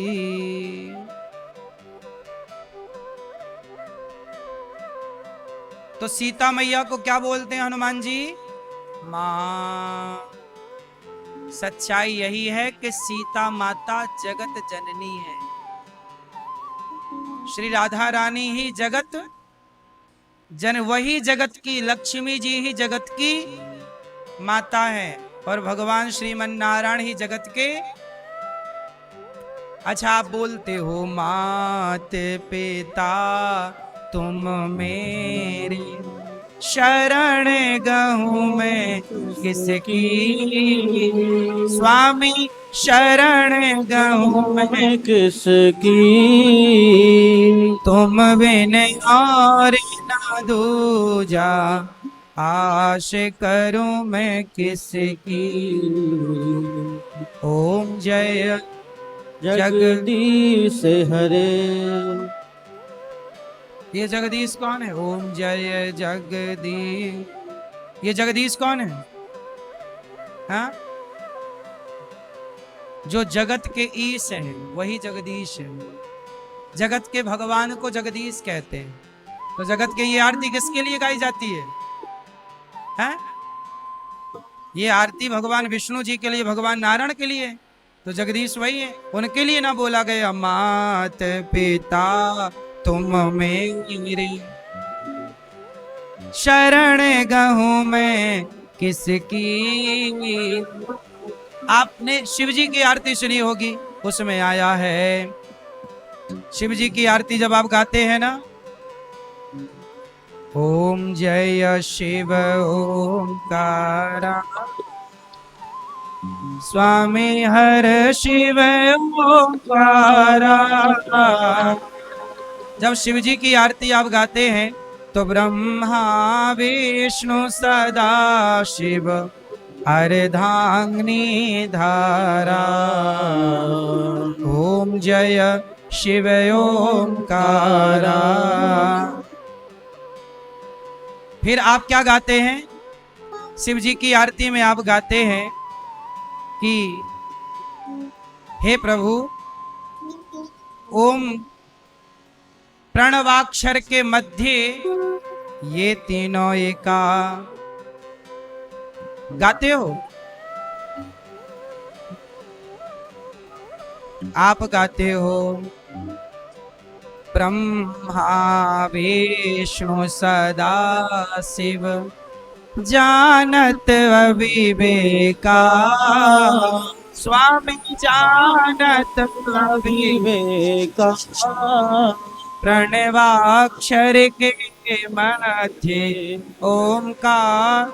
ओमकार जो ओमकार है ना, ओम प्रणवाक्षर के मध्य यह तीनों एका। ओम जय शिव ओंकारा। क्या अर्थ निकला? ब्रह्मा विष्णु सदा शिव जानत अविवेका। क्या मतलब हुआ? ये ब्रह्मा विष्णु महेश तीनों को लोग जानत अविवेका, मतलब जो अविवेकी जन है, मतलब जो मूर्ख लोग हैं, वो तीन मानते हैं। लिखा ना, जानत अविवेका। एक होता है विवेक, एक होता है अविवेक। बुद्धि होना विवेक है और बुद्धि ना होना अविवेक है। समझ रहे हैं? तो यहां क्या है? आप यहां गा ब्रह्मा विष्णु सदा शिव जानत अविवेका, मतलब मूर्खता के कारण लोग इन्हें तीन मानते, जबकि प्रणवाक्षर के मध्य, प्रणव क्या? ओम। ओम ओम हम लोग कोई भी मंत्र बोलते क्या बोलते हैं? ओम। ओम कितने अक्षरों से मिलकर बना है? ओम कितने अक्षर से मिलकर बना है? हैं? कितने अक्षर से? 3। ओम का शुद्ध उच्चारण क्या है? ओम। आ बोलो, आ ऊ मा।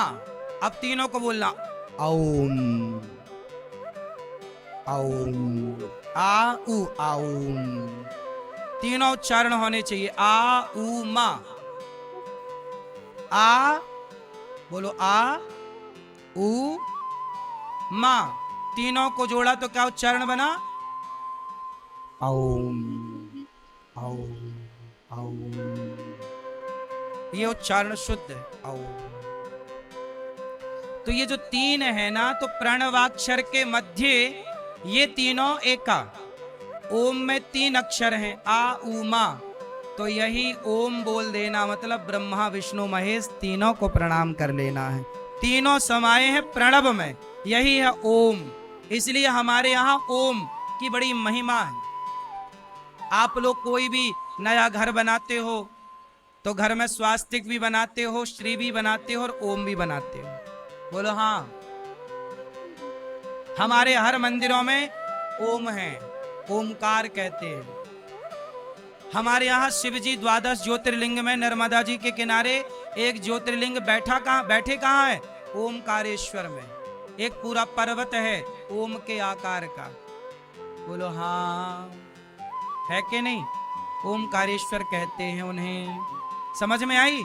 तो क्या समझ में आई कि ये ब्रह्मा, ये विष्णु, मतलब हरि हर योर न भेदः, हरि और हर, नारायण और शंकर में कोई भेद, ये प्रणवाक्षर के मध्य व्यवहार 3 का है।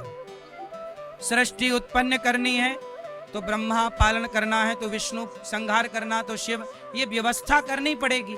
परंतु ये तीनों तत्व आप गाते हो। आप आरती तो सब गाते हो, क्यों समझ नहीं पाते ना चीजों?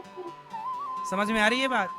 ब्रह्मा विष्णु सदा शिव जानत अविवेका, प्रणवाक्षर के मध्य ये तीनों एका। ओम जय शिव ओमकारा।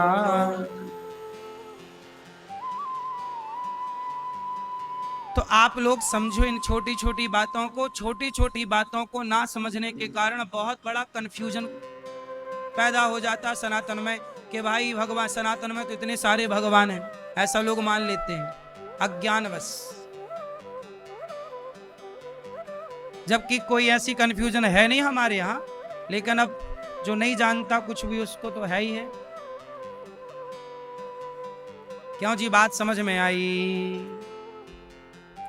तो भगवान बिनु पग चलहि, सुनहि बिनु काना, कर बिनु कर्म करहि विधि नाना।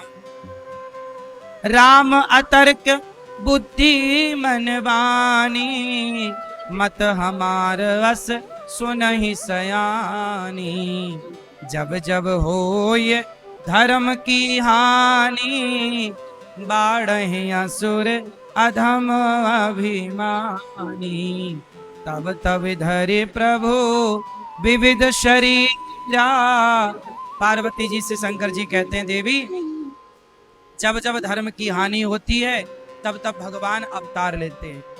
कभी वो राम बनते हैं, कभी कृष्ण बनते हैं। सुनो, द्वारपाल, एक बार क्या हुआ कि भगवान को अवतार क्यों लेना पड़ा, उसका कारण बता रहे हैं। एक बार क्या हुआ, जय और विजय 2 द्वारपाल थे भगवान नारायण के। जय और विजय उनका नाम था। एक दिन क्या हुआ, संत लोग आ गए तो भगवान का दर्शन, सनकादि, सनक, सनंदन, सनातन, सनत कुमार, 4 ऋषि आए, बोले हमें भगवान नारायण से मिलना है। तो द्वारपाल तो अपने अभिमान में, एक खड़े रहो, हमारे भगवान अभी नहीं मिलेंगे, चलो। संतों ने कहा भाई भगवान ने कह रखा है कि संतों को कभी भी अंदर आने दो, पर द्वारपालों ने नहीं जाने दिया। द्वारपाल कहते ना, मंत्री जी का ड्राइवर ज्यादा घमंड दिखाता है। तो चल पड़े ऋषि, अंदर जाने लगे तो द्वारपालों ने रोका नहीं। तो ऋषियों ने श्राप दे दिया कि तुम बताओ, भगवान के द्वार में रहकर भी तुम्हें बिल्कुल ज्ञान नहीं है, कुछ समझ नहीं रखते हो कि जब भगवान ने कह रखा है कि साधु संतों को रोका ना करो, कभी भी आ सकते, तुम कौन होते हो रोकने वाले? तो संतों ने श्राप दे दिया, जाओ जय विजय, हम तुम्हें श्राप देते हैं, तुम 3 जन्मों के लिए राक्षस हो जाओ। जब बाहर शोर शराबा देखा तो भगवान दौड़े दौड़े आए। क्या हुआ? बोले प्रभु ये घुसने नहीं दे रहे अंदर, कह रहे हैं कि आप शयन कर रहे हैं। मैया शयन कर रही हैं, देखो भगवान वहां शयन कर रहे थे, मैया यहाँ शयन करने लग गई हमारी माँ। मैया राम राम। तो द्वारपाल जो हैं भगवान को बाहर निकलने के लिए मजबूर कर दिया। भगवान आए, क्षमा मांगी संतों से, प्रभु क्षमा करो, हमारे द्वारपालों से गलती हो गई, इन्होंने आपका अपमान कर दिया। अब द्वारपाल चरणों में गिर पड़े, प्रभु हमें तो श्राप मिल गया, कह रहे हैं राक्षस बनोगे। भगवान बोले चिंता ना करो, तुम 3 बार राक्षस बनोगे तो तुम्हारे लिए हम 4 बार अवतार लेकर के आएंगे। वही राक्षस जय विजय राक्षस बने पहली बार हिरण्याक्ष और हिरण्यकश्यपु। तो भगवान हिरण्यकश्यपु के लिए नरसिंह बने और हिरण्याक्ष के लिए वाराह अवतार लिया, तो 2 अवतार। फिर वही दूसरे जन्म में रावण कुंभकर्ण बने जय विजय। तो रावण कुंभकर्ण बने तो उनको मारने के लिए भगवान राम बने। फिर तीसरी बार द्वापर में वही जय विजय शिशुपाल और दंतवक्र बने। तो भगवान शिशुपाल और दंतवक्र को मारने के लिए कृष्ण अवतार लेकर के आए। तो ये भगवान जय विजय को श्राप मिला था संतों का राक्षस बनने का, उसी के कारण भगवान को अवतार ले लेकर के आना पड़ा। तो रावण के लिए भगवान को क्यों आना पड़ा? क्योंकि रावण कौन है? भगवान का भक्त ही है। ये पहले भगवान के द्वारपाल थे, फिर ये रावण कुंभकर्ण बने। तो ये भगवान के अपनी लीला थी। द्वारपाल हरि के प्रिय दो, जय अरु विजय जान सबको।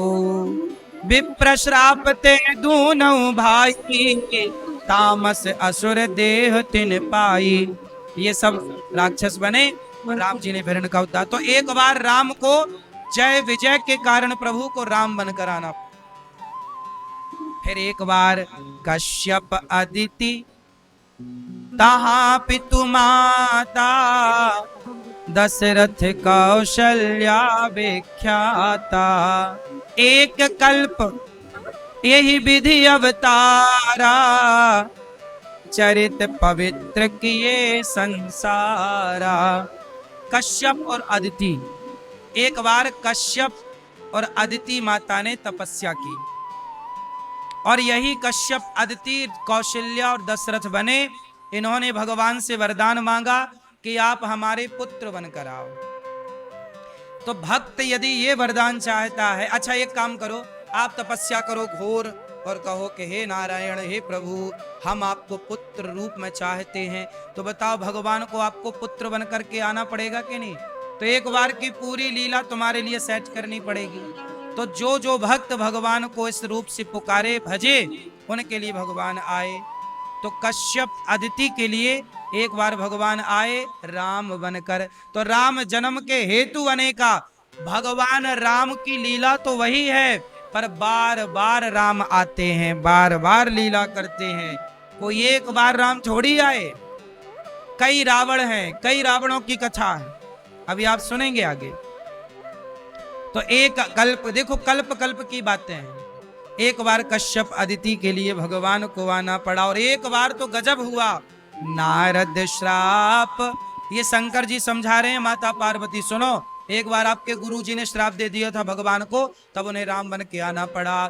नारद श्राप दीन एक बारा, कल्प एक ते ही लगी अवतारा। एक बार क्या हुआ, जलंधर नाम का वृंदा के पति जलंधर पंजाब में एक शहर भी है जालंधर, क्या नाम है उसका? जलंधर। वहां पर वृंदा रहा करती थी, जलंधर वहीं का था। तो वृंदा बड़ी पतिव्रता थी, परंतु पत्नी के प्रभाव से ये राक्षस अपना गलत यूज करता, सताता लोगों को। तब भगवान शिव से जलंधर का युद्ध हुआ, पर मरता ही नहीं। तब भगवान विष्णु आए और वृंदा के पातिव्रत धर्म को जलंधर बन के वृंदा के पास गए और उसके संग रहे। जब वृंदा को पता चला कि ये तो भगवान नारायण विष्णु हैं और ये देखो मेरा पातिव्रत बिगाड़ने आए, तो श्राप दे दिया, जाओ तुम पत्थर के हो जाओ। तब भगवान शालिग्राम बन गए और तुलसी बोली कि अब मैं आपकी पत्नी बनकर सदा रहना चाहती हूँ। तो वही वृंदा तुलसी बनी जो सदा शालिग्राम भगवान के ऊपर चढ़ी रहती है ना।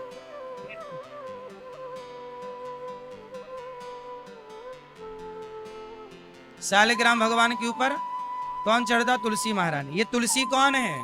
पिछले जन्म की वृंदा, भगवान को श्राप दे दिया इन्होंने, जाओ पत्थर के हो जाओ। तब से शालिग्राम बन गए। तो शालिग्राम भगवान तुलसी के श्राप से बने।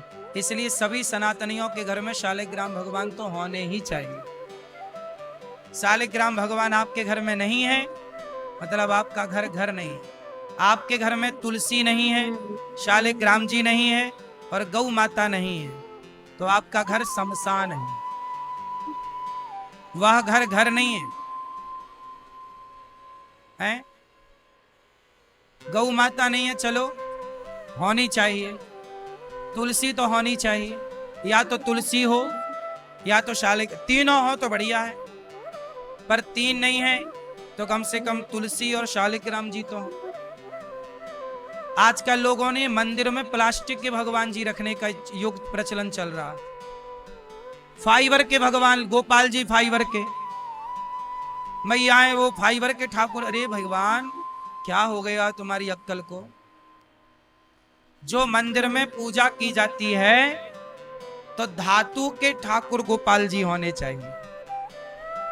धातु के होने चाहिए, अष्ट धातु हो या पीतल हो, सोना हो या चांदी हो। प्लास्टिक के भगवान मंदिर में नहीं। प्लास्टिक की कोई आकृति सुंदर है, आप तस्वीर है रख दो, दर्शन कर दो कहीं, मंदिर में नहीं। अब प्लास्टिक के भगवान है तो प्लास्टिक धो धो के पियोगे। गोपाल जी होने चाहिए। जो परंपरा है ना उन्हें ना बिगाड़ो। आज प्लास्टिक का युग है, तुमने भगवान भी प्लास्टिक के बना दिए। थोड़ा तो अक्कल हो, पर क्या करें। शालिग्राम जी होने चाहिए सबके लिए, और शालिग्राम जी गंदगी से ही निकलते हैं। शालिग्राम जी जानते हो? शालिग्राम जी की पूजा पुरुषों को करनी चाहिए, गोपाल जी की पूजा स्त्रियों को करनी चाहिए। आप स्त्रियां सबकी पूजा कर सकती हैं, पर शालिग्राम जी की पूजा पुरुष करे। क्यों? क्योंकि तुलसी वृंदा माता ने कहा कि प्रभु आज से आप किसी स्त्री की पूजा स्वीकार मत करिए। तुलसी ने यह वरदान मांग लिया कि हे प्रभु आप किसी स्त्री की पूजा को स्वीकार ना करिए। इसलिए शालिग्राम भगवान, अब कोई स्त्री पूजा करे शालिग्राम जी की तो वो पाप नहीं है, पर भगवान उस पूजा को स्वीकार नहीं करते। इसमें भी तुलसी जी ने, वृंदा ने वरदान मांग रखा है, क्योंकि तुलसी जी को लगता है कि आज ये हमारे पति हैं, कोई स्त्री इन्हें छुए और कहीं ये उनसे उनकी तरफ ना चले जाएं। तो जैसे आप लोग अपने पति को बचा के रखती हो पराई औरतों से, क्योंकि पड़ोसन बिल्कुल आंखें फाड़े बैठी है तुम्हारी पति को देखने के लिए, नहीं, ऐसे ही जैसे आप अपने पति को पराई स्त्री से बचा के रखती हो, ऐसे तुलसी माता भी अपने पति शालिग्राम जी को पराई स्त्री से बचा के रखना चाहती, इसलिए किसी स्त्री की पूजा स्वीकार नहीं है। इसलिए शालिग्राम जी की पूजा स्त्रियां नहीं करती, पर शालिग्राम जी होने सबके घर में चाहिए। पति करे, बेटा करे। अब प्रश्न खड़ा है कि किसी के बेटा भी ना हो, पति भी ना हो, और शालिग्राम जी तो फिर स्त्री ही ना करेगी। उस हालात मजबूरी में देखो फिर ठीक है, वरना कहीं मंदिर हो आसपास तो वो शालिग्राम जी आप मंदिर में दे सकते हैं। हाँ, समी का पेड़ तो हो, कोई दिक्कत नहीं। समी, तुलसी, बिल्व पत्र, इनका होना शुभ है। तो जलंधर रावण बन गया। अब ऐसे वृंदा को भगवान ने स्वीकार किया, जलंधर रावण बना। फिर उस जलंधर नाम के रावण को मारने के लिए राम को अवतार लेना पड़ा। ऐसे सोचो कितने रावण हैं। जय विजय रावण बने, जलंधर रावण बना। एक बार नारद जी का मन एक स्त्री में चला गया, तो शिवगण को नारद जी ने श्राप दिया, वो शिवगण जाके रावण बने। ये कथा हम आपको सुनाएंगे कल विस्तार से, कि एक बार नारद जी का भी मन हुआ कि मैं विवाह कर लूं। नारद जी भी विवाह करने का मन बनाए। फिर क्या क्या हुआ हम आपको सुनाएंगे। बस आपसे ये कहेंगे कि भगवान की हरि अनंत हरि कथा अनंता। तो भगवान ने जलंधर जब रावण हुआ तब जलंधर का उद्धार करने के लिए भगवान अवतार लेते हैं। नारद जी का मोह भंग किया भगवान ने, नारद जी पर कृपा की। इसके बाद एक और प्रताप भानु नाम का एक राजा, श्राप के कारण रावण हुआ और फिर रावण का उद्धार करने प्रभु आए। ऐसे अनेक अनेक चर्चाएं हैं भगवान के अवतार की। भगवान क्यों आते हैं? जब जब हो ये धर्म की हानि, बाढ़े असुर अधम अभिमानी, तब तब धरि प्रभु विविध शरीरा। तब तब भगवान विविध अवतार लेते हैं और यहाँ पर लीला करते हैं आकर के। प्रिय भक्तों, जब जब धर्म की हानि किसे कहते हैं?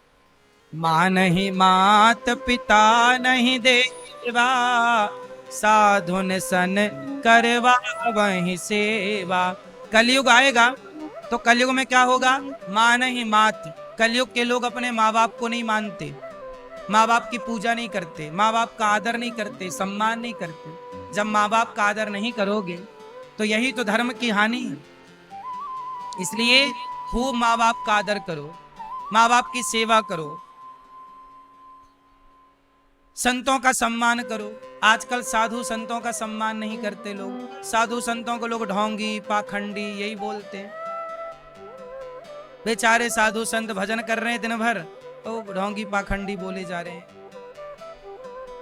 इसलिए संतों का सम्मान करना सीखिए, भक्तों का सम्मान करना सीखिए, बुजुर्गों का आदर करना सीखिए।